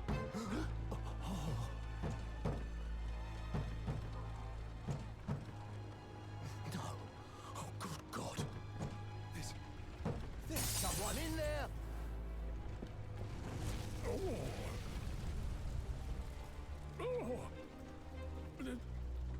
This can't be.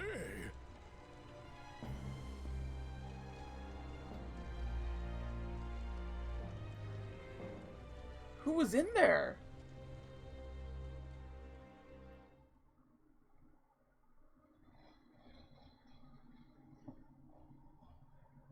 Whoo! That is a something. That is a spicy meatball. Well then. That was fun. That was a good little trial right there. I definitely think it was the best one out of the bunch, to be honest. Now we're on episode 4, The Adventure of the Clouded Kokoro. Well then, we're gonna do that next time, everybody. But Thank you so much to Letter 10 for showing on up, as well as you two, Grandpa's Ghost, Shady Sands, and Audacity for all of you showing up. It was a pleasure having you all around. No, you're not exactly here. But, yeah. Thank you everybody else for being here and watching for the time that it was. And I will see you tomorrow for episode 4. The Adventures of the Clouded Kokoro. Doko Ro. Sayonara. Bye-bye.